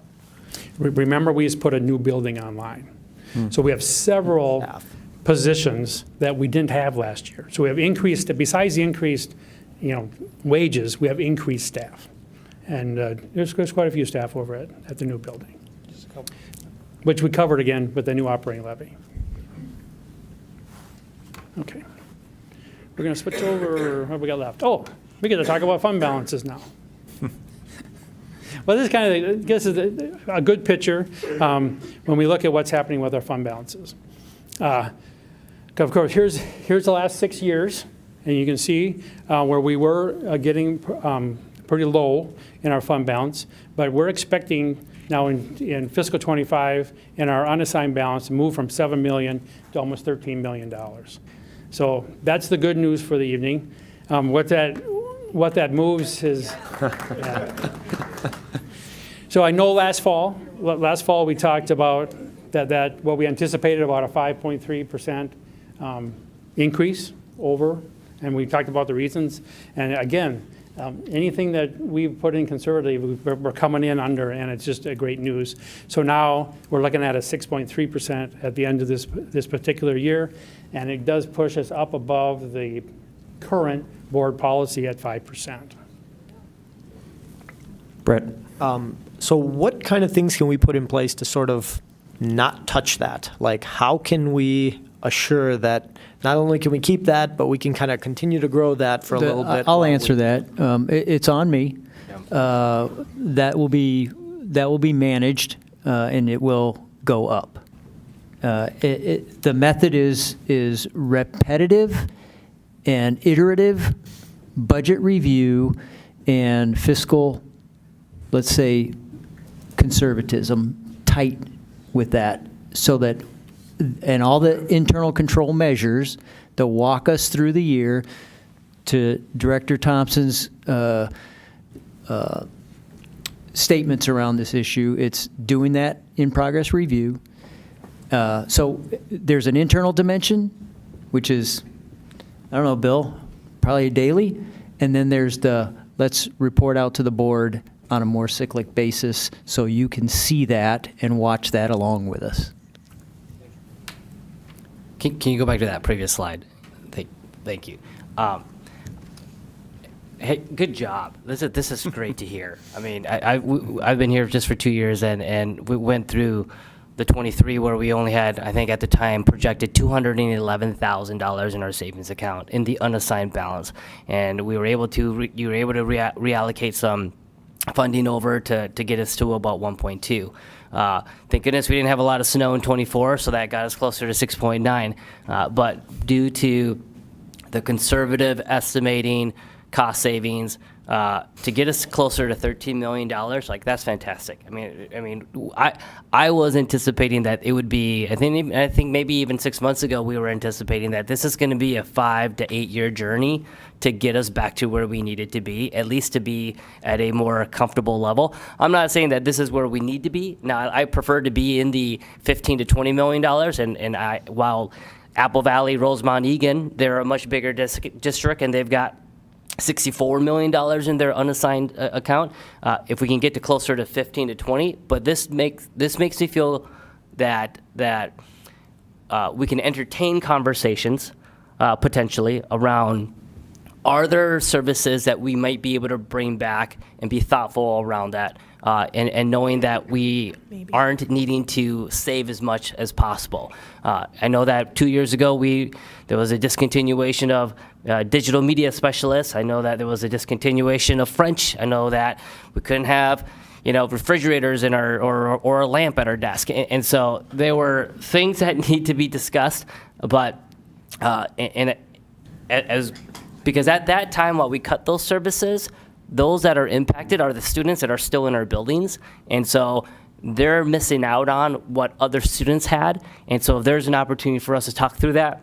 So over the next 2, 3, 4 months, as we plan and discuss the budget for 25 and 26, are there things that we might be able to bring back? Now, obviously, want to be mindful of not to go backwards, but fantastic to see this back to 13. Good job. Thank you, Bill. I just wanted to say congratulations to you and your team. This is amazing news. When you have news like this, you should bring cake.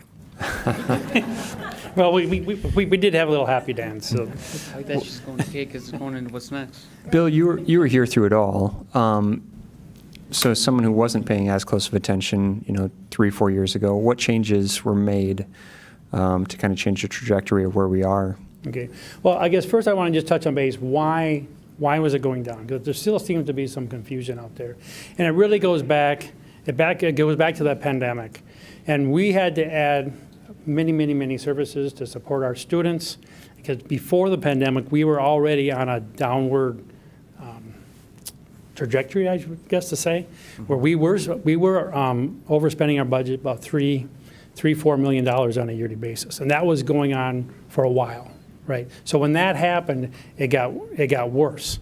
I know at the time, the board was very supportive. We need to support our students, and they said, yes, we need to do it. So part of that it was kind of a plan going down. The things that we did not count on is when we got into that second year of the pandemic, we had 200 students just kind of disappear.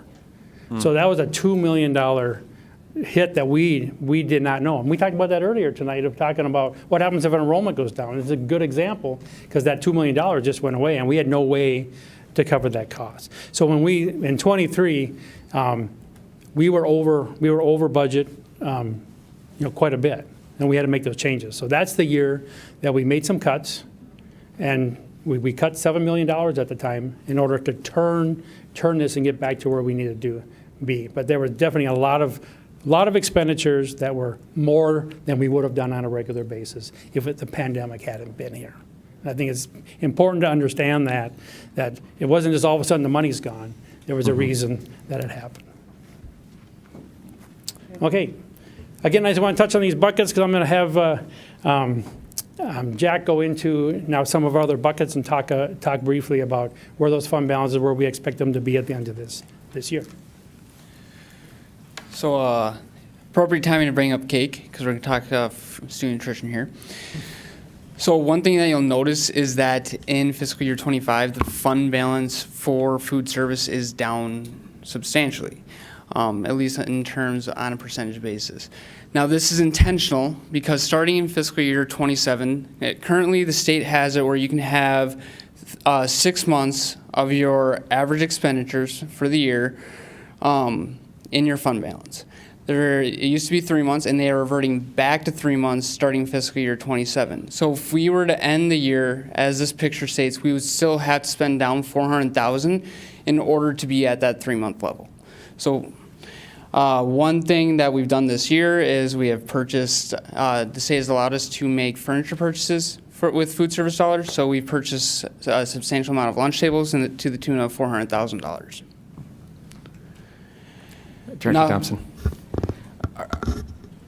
Are we looking to enhance the food program, like Italian Dunkers Monday through Friday, or are we like what are we doing? Because if we do need to reduce this number down, and obviously when you reduce it, I would assume we'd want to focus on one-time expenditures, things that are not recurring that we can't afford in future years. So I get the furniture equipment, but do you guys have plans on what you want to do next? Okay. Well, I'm going to let Kristen, our student nutrition director, give you the plan. They've already, we've improved the quality of quite a few of the different meat items that we use in the schools, and that's already been put in place. And we're looking at having her come give you an update on student nutrition, and she'll go through all those details of the changes that have been made. Can you use the funds for equipment? We can use the funds on food service equipment. Okay. But in the past, we haven't been able to do it like in the lunchroom. So that's why this is this year, the state of Minnesota has allowed us to buy lunch tables. So we've kind of taken advantage of that. We had some old lunch tables. So we've been able to get some new ones in, so it's looking better in some of the lunchrooms. Brian. Do we ever, if this becomes the state-of-the-art lunch section or kitchen, do we ever rent it out and charge people to use it just for additional revenue? I'm just curious. I don't know. From time to time, we do have groups that would like to use our kitchens. The only caveat there is we have to have one of our staff work in that kitchen with them. Okay. So it does happen. Okay. And you have to be careful on liability issues with that as well, but that's not anything you can't overcome. Mm-hmm. All right. So now looking at the community ed. Community ed was put in a really dark place during COVID, to the tune of negative $585,000 as for fund balance in fiscal year 22. They have since climbed their way out slowly but surely, and last year they actually ended in the black at $12,000, and this year they're looking to double that fund balance and go to $23,000. So, way to go, community ed, keep it up. Building construction, here's another fund where you'll see the fund balance is going down. Of course, that is on purpose. We sold the bonds to build a brand-new school, and now we've spent those funds down. The fund balance that is there is the bonded funds that we have sold for our LTFM, or our maintenance program, and that $11 million is earmarked for fiscal '23 for those projects. Debt service, if you remember, we're allowed to levy 105% of whatever we need to make our bond payments. That's because in case someone doesn't pay their taxes on time, we don't want to be short on making our bond payments, so we're allowed to do that 105. But over time, we don't need 105 every single year, right? So that fund balance builds up. So this year that we're in right now, some of those funds are actually going back to the taxpayer because we didn't need 105%. So you see an $804,000 decrease. That's under levy funds going back to our community. Our agency and trust fund is really our scholarship fund. We have some very generous donors here that have put in funds that are permanent, where we just take out the interest that we earn, and that goes towards scholarships. So that's what you're seeing here. That when you're seeing the fund balance not really change, those dollars go directly into scholarships. And then our internal, of course, this is our self-insurance fund. And you can see here that we started this fund actually in fiscal '20. So it's been a few years now. And you see how that's built up from zero. We started with zero at the time, and we're expecting to be at about $7.4 million at the end of this fiscal year. That 25% I mentioned earlier, we really want to be up to about that $8.5 million before we can really think about buying down our premiums. But we're getting there. We're almost there. So that's all good news.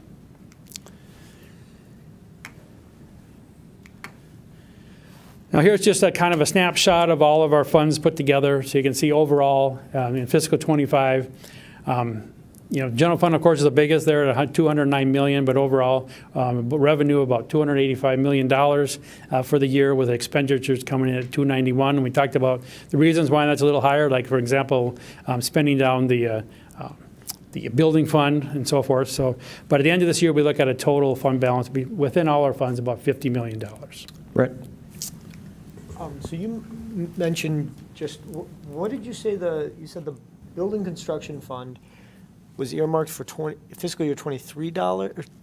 Yeah, the amount that's left there at $11 million is for our LTFM program. That's our long-term maintenance program. Yep. So that's how we buy air handlers and roofs and cement and driveways and so forth. We took out a $20 million loan. We spent 10 last year. We're going to spend the other 10 this year.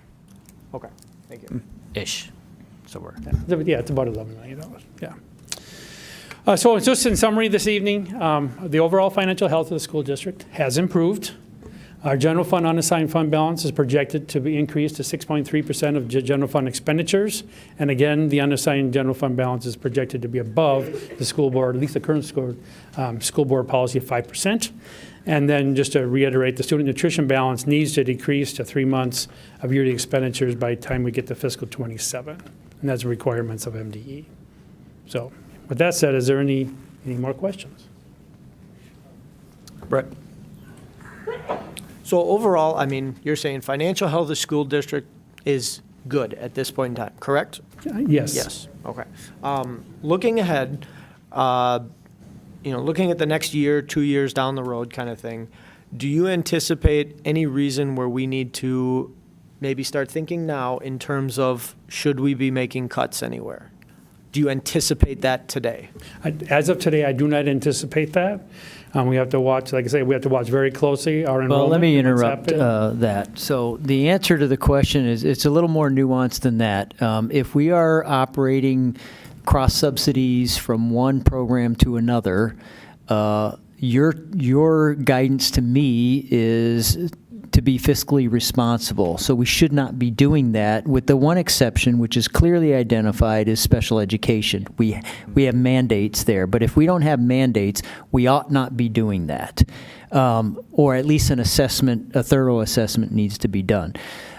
If there are savings opportunities within, again, deep inside the budget, to be fiscally responsible, you expect me, you expect Bill, and the senior staff of this organization to be looking at that and being responsible with that. So some might call that a cut.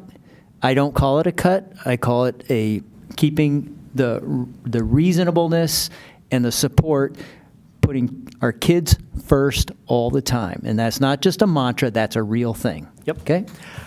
So to that end, again, there are some classes that we're hearing about in high school that are tipping over 40. 40 kids in a class is a lot to handle. Some of our elementary schools are starting to kind of be in that mid-20s, upper 20s. So if there was an opportunity to potentially, I won't say make cuts, I will say shift dollars to maybe more boots on the ground type of approaches where we can get more teachers into the schools so that we can reduce class sizes and things of that nature. Have we ever, as a board or has the superintendent in the last few years ever given you guys any sort of, hey, where could we potentially find money if we wanted to shift resources to that type of activity? Again, back towards student success. How do we help student outcomes? Those types of things. If we want to push more money to teachers and actually people who have boots on the ground doing the day-to-day work, have you ever been tasked with that? Have you ever been charged with, hey, can we find 1%, 2%, or anything like that? I'm just curious more from a long-term planning perspective. Have we done that exercise? Right now, when we're looking forward to next year's budget, we are looking at the programming we have in place right now. When we look at the ratios of our students and our teachers, those ratios haven't changed. They're the same. Okay, so we look at what's that programming going to cost, and then do we have funds to pay for that? So to answer your question, do we do anything specifically to change that? No. It's looking forward with the same programming we have in place now. Yeah, and to the question of class size, we have class size standards that we use for elementary. Class size has multiple dimensions to it. If you're going to reduce your class size numbers, which is a noble goal, you have to have the space in which to put students in the classrooms, right? So that is the balance that always has to be managed. And to that point, we do that iteratively and always. The challenge that we will run into before we run into anything else is classroom space, and you can extrapolate that to generally building space.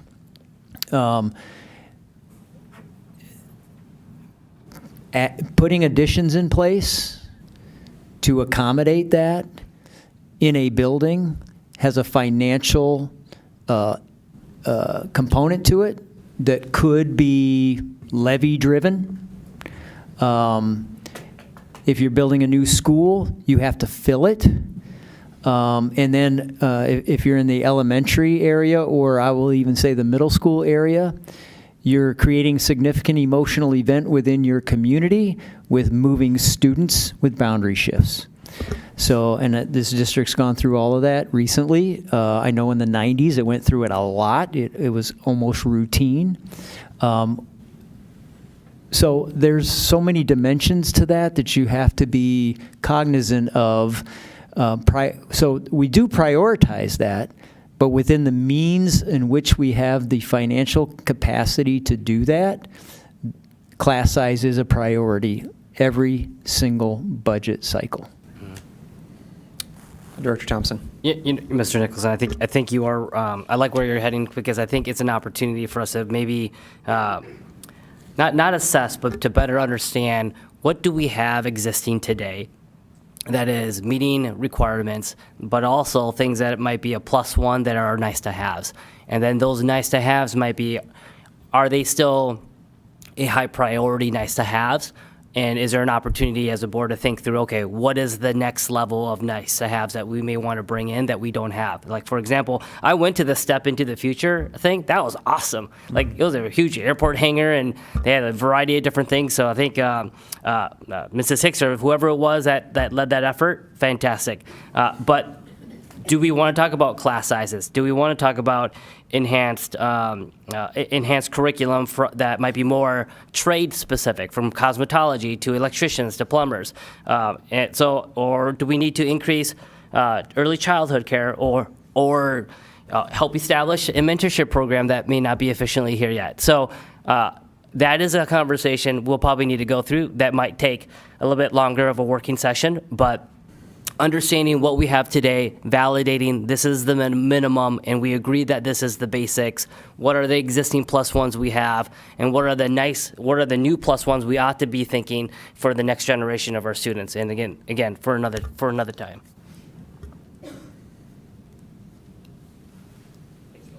All right, thank you, Bill. Yep, thank you. And Jack. All right, board reports. Any board members attend any councils? Yeah. Kim? So I've actually attended 2 recently. Last week, the 917 board met. Most of that discussion was around some budget shortfalls that the district is experiencing, much like other districts in the area, and how to right-size that budget to allow for that. Some of the other things we talked about were sustainability teacher recruitment. They have a program that they've been using international hires to fill some of the special education positions within the district. They have 9 total international hires this year, and that's obviously filled 9 classrooms. They still have a waiting list, so that's been a program that's been very positive and has really helped the district out. So that's something that that's just kind of an overview of what is going on in our 917 district. And then tonight, the Special Education Advisory Council met. Some of the things that we talked about were the special ed openings. Like there's 1 teacher position that's not filled yet at Lakeville North, and then a .2 speech. So that is a huge win for the district because we had a lot of special ed openings. So that team has been working really, really hard on that. There's still 8 full-time para positions open in the district and 5 part-time. So if you know anybody that's interested in working with kids and is looking for a job, we are hiring and we would love to have you.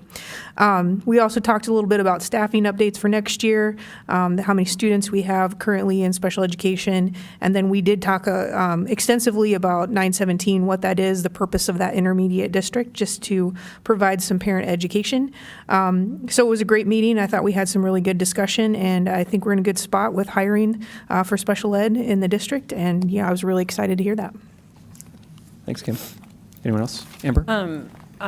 Dr. Baker, do we have any, and maybe this isn't a question for you, but with the 917, do we have 194 students who are on a wait list for services right now okay. We do have students within the district that are on that wait list, and obviously the member districts that are part of 917 have students on that wait list as well. That's really, there's classroom space. There's room within the 917 buildings to accommodate more classrooms to get students off the wait list. The issue is finding the teachers to fill the classrooms.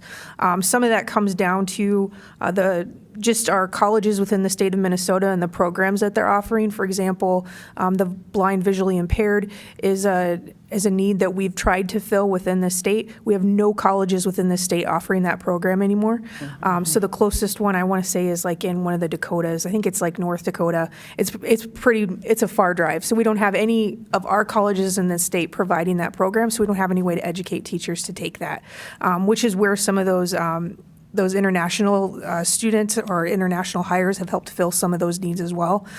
Special education is one of the, I would say, the toughest roles to fill in the state right now, just overall, not just looking at any specific disability category. I mean, obviously those are a little bit harder to fill, but just in general, it's an area that is very difficult to fill, and there's just a big need. That's just one of our shortage areas in the state.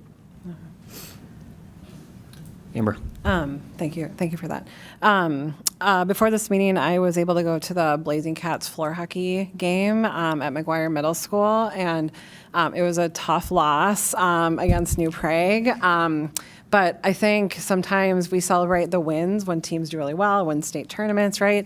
But I think it's, seeing our student athletes take a big loss and still have incredible sportsmanship with the other team was incredible to see. Also, I love when other teams cheer on their peers, and so the South boys hockey team was in attendance tonight, and just seeing the support for our student athletes was really powerful. So great job to the team. Even though they had a loss, it was a tough game, and they're heading to playoffs. So That's great. yeah. What's really neat with that, Director Cameron, is that some of the kids, even though they're in different school districts right now, they play together on Special Olympics teams, and they had like a hockey tournament a couple weeks ago, and so I saw kids that were on competing teams in the adaptive sports competing on the same team within Special Olympics, and they're all cheering each other on. So it is a really great thing to see, and to see that sportsmanship. I'll make this quick. I attended the board meeting for the Association of Metropolitan School Districts on Friday. They hit on some of the key issues in the governor's budget proposal, some of which have been discussed tonight, cutting Q comp potentially starting in 2027. I know we talked about that a couple weeks ago with teaching and learning. And then also reduction in special education transportation reimbursement, which could affect our district as well.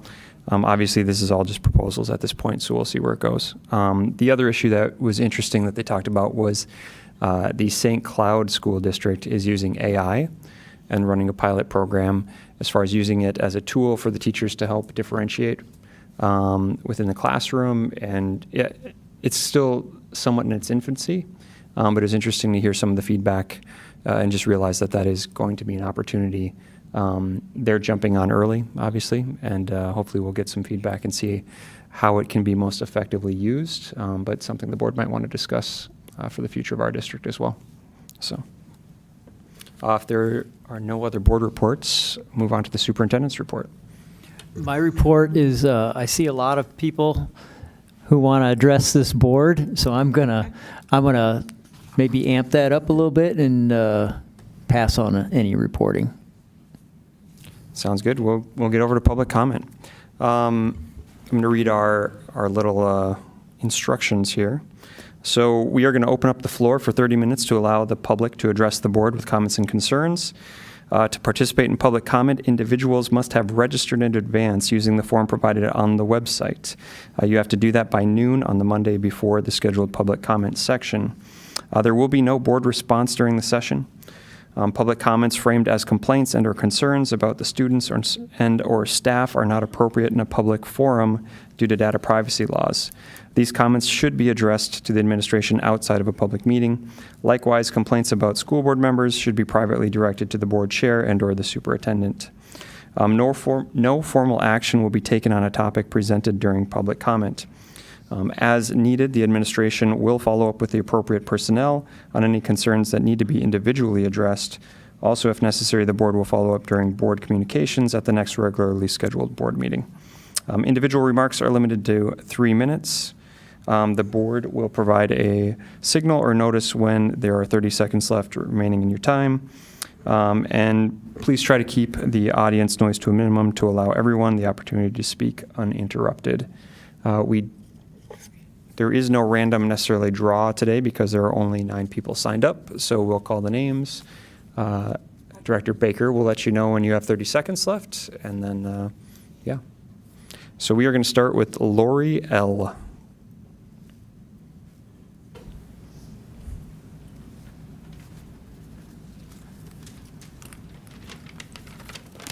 I'm not very good at public speaking, so I will be reading tonight. My name is Lori LeBeau. I am a resident of Elko and the mother of 2 biracial daughters who graduated from Lakeville South in 2014 and 2016. They went on to graduate with their bachelor's from Northwestern and University of Wisconsin. The oldest just completed her MBA at USC. The youngest is doing her master's in educational psychology starting in May at University of Wisconsin. So this district and their parents prepared them well going forward in their careers. My girls were in school in California, New York, and here, and I will say this was the best school district of all of them. They made friends, they participated in extracurricular activities, They excelled in both academics, sports, DECA, yet they still felt a bit like they didn't fit in. And we knew that was a risk coming here from California. At the time, the school district was more than 90% Caucasian. It's now about 71% according to the website. It still feels like we're going a little bit backwards. I was sitting in my house watching the news a couple weeks ago and saw that they were having the meeting on the posters. It was disheartening to see reels on Instagram and social media about this school district being negative when I know there's more to it, and we have great teachers here. If you don't think that this is a problem for all of our children, that's a mistake. Maybe you need to hear that there's a bus stop in my neighborhood. It's on a corner across from a house that flies vulgar political flags. Some of those can be traced back to the Confederacy. This bus stop was always on the southeast corner of the intersection for the first 4 years I lived in this neighborhood. It still is. But during the 5th year, a new family moved in, and they're black. Their little girl goes to this bus stop. Last year, the kids slowly started moving to the north side of the street. Most of those kids are there with their parents. Now this little girl stands by herself on that corner while all the other parents and kids stand on the other side of the street. When the bus arrives, those kids run across the street to get on the bus. I don't think that family would speak up. So I'm here because I see it twice a week. And no child should be made to feel ostracized. And this district clearly needs to do something to foster awareness of people different than themselves. 30 seconds. It isn't obviously happening at home. Perhaps we can all agree that the fix isn't simply posters, but if that's what makes a child feel a little bit more comfortable and more included in the school where the vast majority of students and staff don't look like her, I don't see the harm in having those posters. Truly, a community is only as good as its schools, and I think we can do better for our kids. Thank you. Thank you, Lori.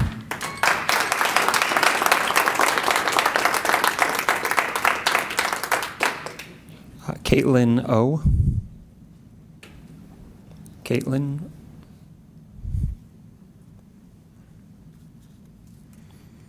How about William F.?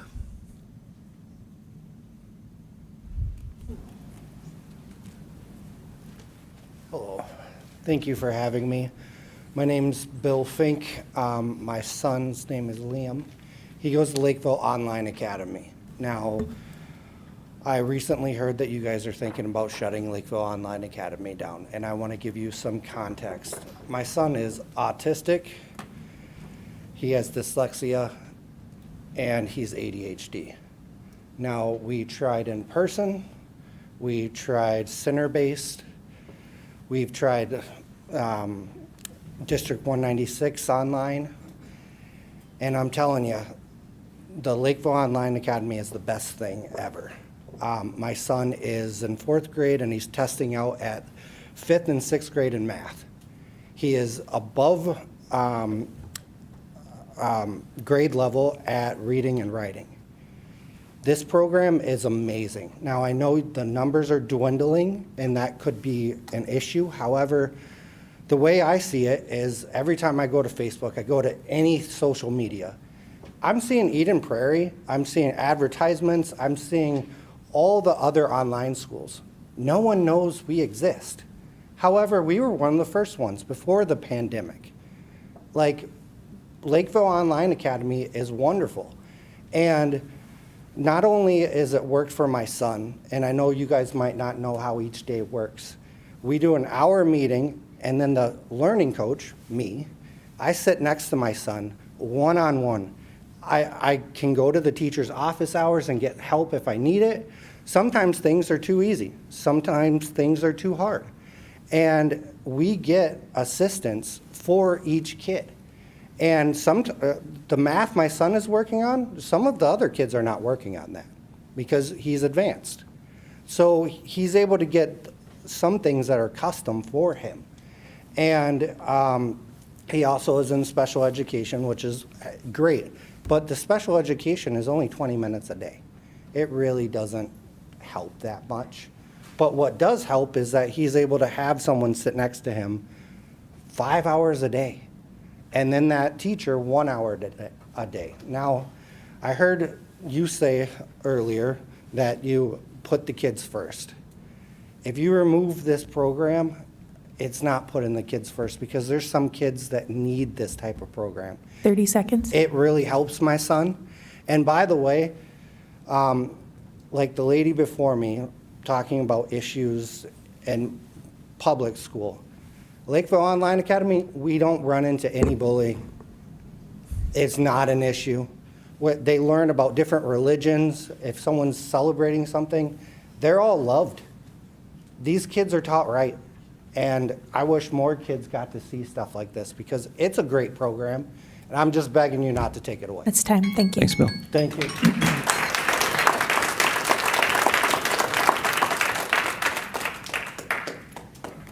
Paul D.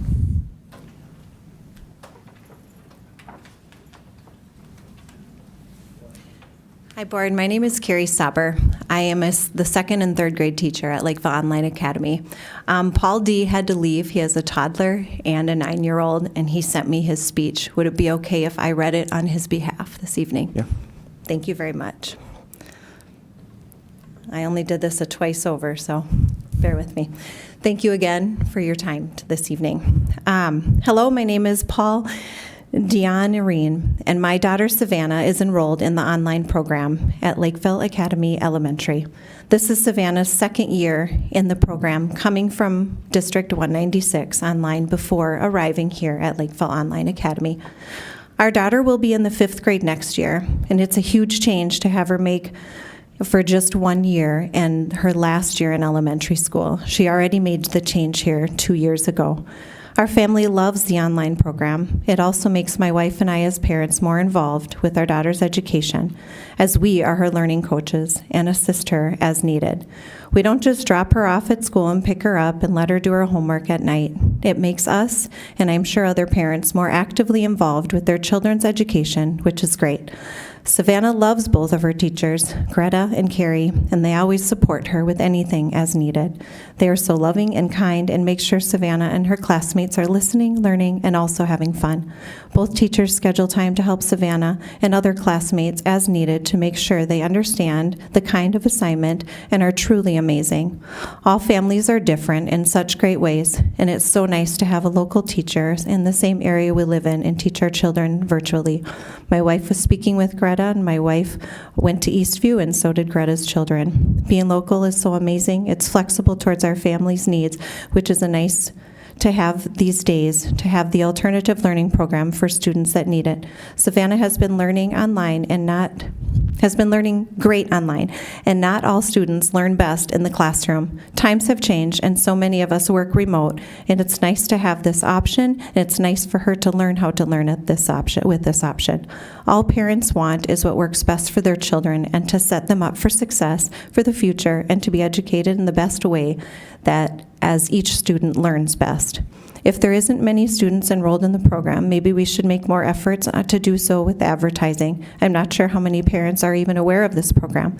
Thank you, Carrie, Greta, and Jenny, and the rest of the staff for always supporting our children and always being so loving and caring. My family and many others really like the program and hope it stays. I hope the board can make the decision to keep the online learning for Lakeville Academy Elementary. Thank you very much for your time and consideration for our children for the future.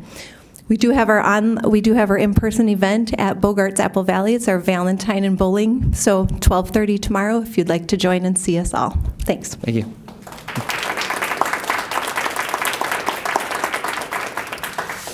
Robin R.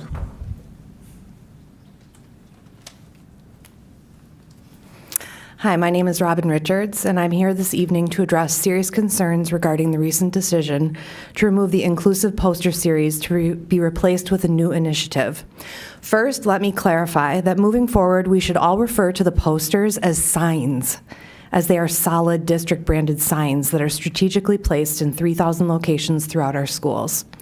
This choice to remove these signs raises significant issues related to the fiscal responsibility, governance, and the impact of leadership on trust and academic success. Rather than fostering inclusion, this decision disregards expert recommendations, wastes resources, and undermines the foundation of connection and stability that supports student achievement. Many of the board members who voted in favor of this decision campaigned on fiscal responsibility, which continues to be apparent especially at this meeting. However, removing durable district-branded signs created through a student, parent, and district partnership and replacing them with new ones wastes both financial and human resources. You had an opportunity to create a more amenable solution, which was part of your discussion. By keeping the 6 of 8 signs that were not under the threat of litigation, but you chose instead to remove all of the signs and invest precious resources into a new initiative. These funds, and more importantly, time, would be better spent on improving academic achievement. Additionally, academic achievement is built on trust and respect, which you impact through your actions and behavior. Dismissing the superintendent's expert recommendation, especially after requesting for his input, signals a disregard for educational expertise. Remember that your role is governance, not micromanagement, and your focus must be on the policies that allow the signage, not the signage itself. Further, not responding to emails sent to you by your constituents, that demonstrates behavior that undermines trust, signals disengagement, and goes against the basic social norms of respect and accountability that any public servant should uphold. Finally, it's troubling that some members seem to misunderstand how academic data should inform decision-making.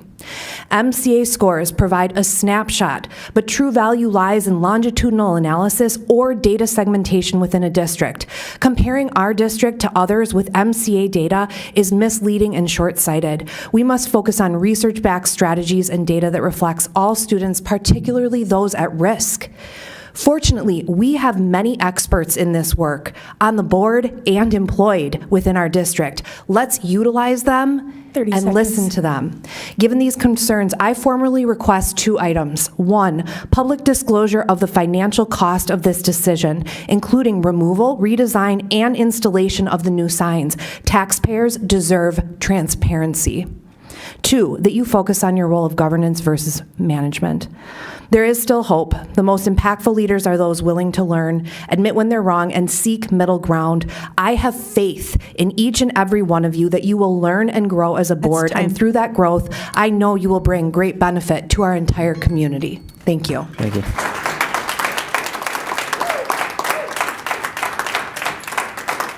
Kiara M.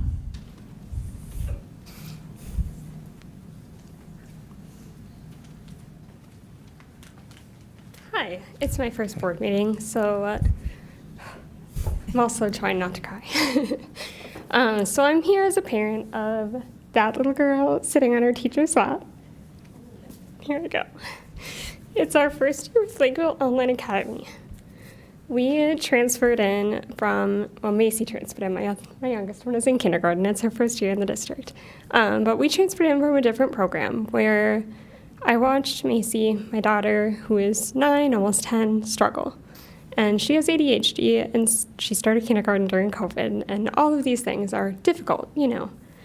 But I watched her as she went through 3rd grade especially, and I brought up concerns because I was watching her test scores, and they weren't good. And I was watching that she struggled to read, and it's not good. In 3rd grade, everyone else was reading novels, and she was struggling to read a sentence. And I brought it up to her teachers, and her teachers said, some are just late bloomers. Some take time to learn. She's in 3rd grade, and she can't read a sentence. I finally pulled her out at the end of the year, and that's when I learned that she had been in an intervention stage for 2 years, and nobody told me. Nobody at the school contacted me. And when I brought it up, they told me that maybe she's just late. So we've lived in the district for since 2021, and I enrolled her, actually looking to put her in person because I figured what we were doing wasn't working, and I clicked around and found Lakeville Online Academy on accident and decided, well, it's 1 more year online, we'll give it a go, because at least it's in our district, it's where we live. I've always loved Lakeville, and I was thrilled to move here once we finally got, an offer accepted on our house during that crazy housing market. And this year it's been incredible. Like at the end of third grade, she wasn't raising her hand. She wasn't engaging. She wasn't confident. And like I said, she was struggling with math. She couldn't do math besides what she could count on her fingers. We came in fall testing. She came in high risk in every category, which I expected. I knew that, but with Mrs. Krupke and with Lakeville Online, she's not high risk anymore. Her winter testing came back, and I cried because she's not high risk anymore, and she's above average in math.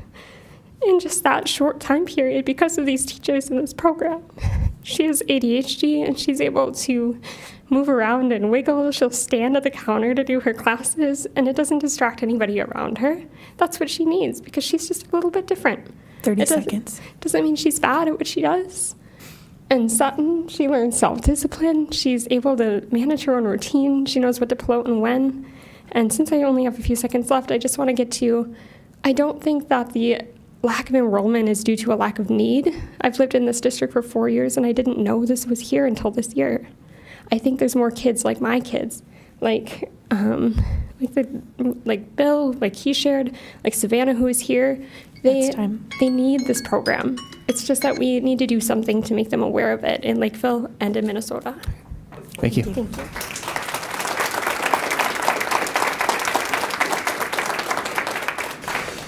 you. Ben P. Ben P.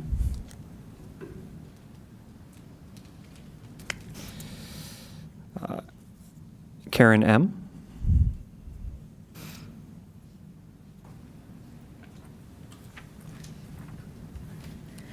Well, good evening. Thank you to everyone for hanging in here with us. So, members of the school board and Lakeville community, I come before you tonight to make an appeal to all of us to unify. Right now, it might feel like we are divided, but we really are more united than we think. Members, I listened to every single one of your comments, and I listened to all the public comment in the last meeting, and without fail, every single person emphasized the importance of inclusion.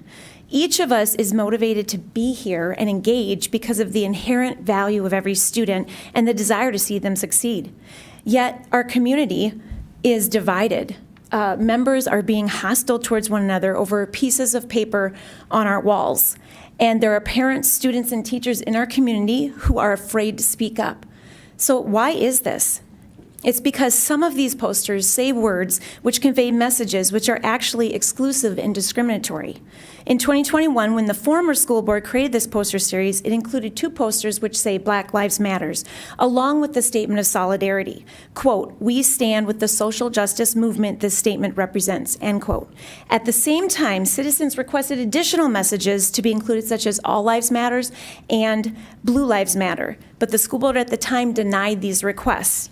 So because of this, it's critical for everyone in our community to realize that this poster series is actually exclusive and discriminatory.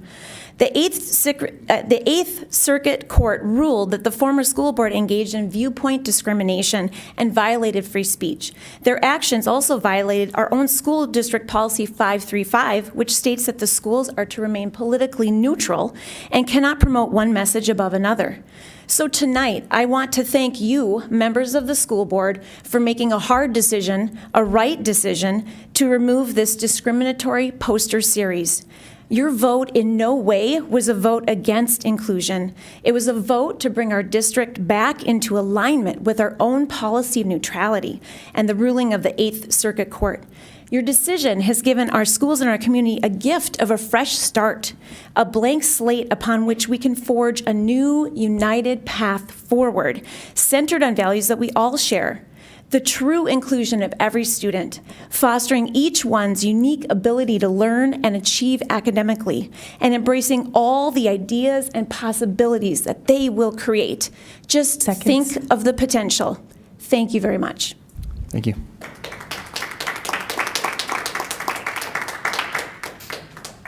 And finally, Bob C.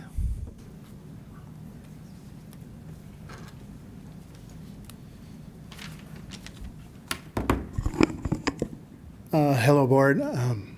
Thank you for the time.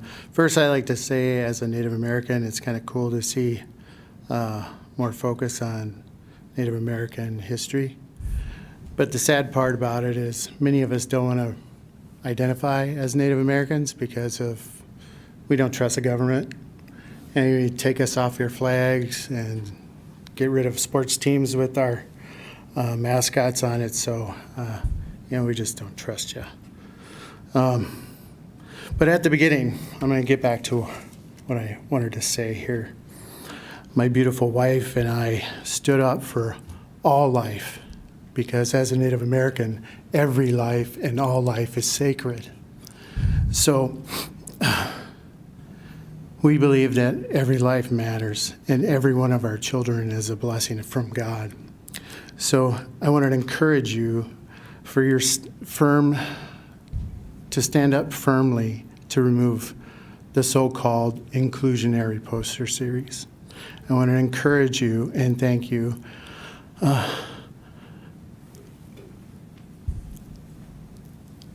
to start off and get rid of all this politically charged discrimination of every kind.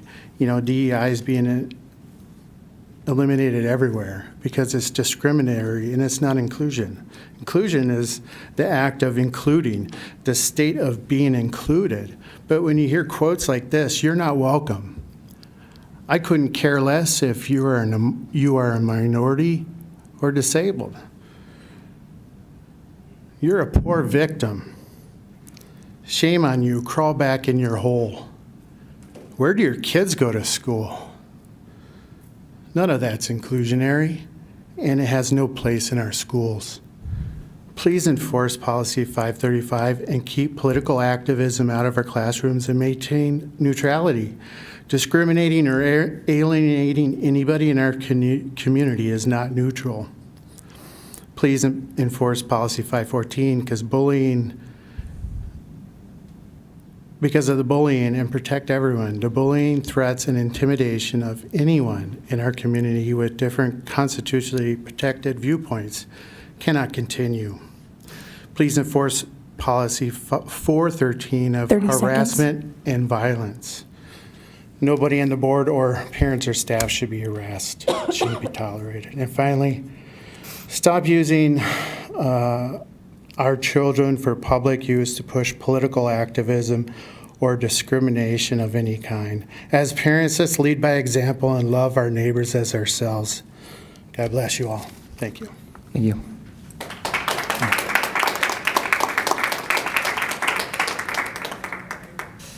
All right. Really appreciate you guys just respecting one another and not interrupting people as they spoke. Yeah, really grateful for that. One last item on the agenda, approval of tentative agreement of contract settlement with the custodial union. Brenda will provide the details. Good evening. A tentative agreement has been reached with SEIU, which represents the custodial unit for the 24-26 contract period. Highlights of the tentative agreement include an across-the-board increase to the wage schedule of 2.25% effective January 1st of 2025. That's year one of the contract, and 4.75% across the board effective July 1st, 2025, year two of the contract. Longevity pay was added to the contract in an effort to retain employees. Also agreed upon are increases to 403B contributions and sick leave buyback to encourage improved attendance. The total package of this agreement is within board-established parameters at 9.41%, and the agreement is recommended for approval by the administration.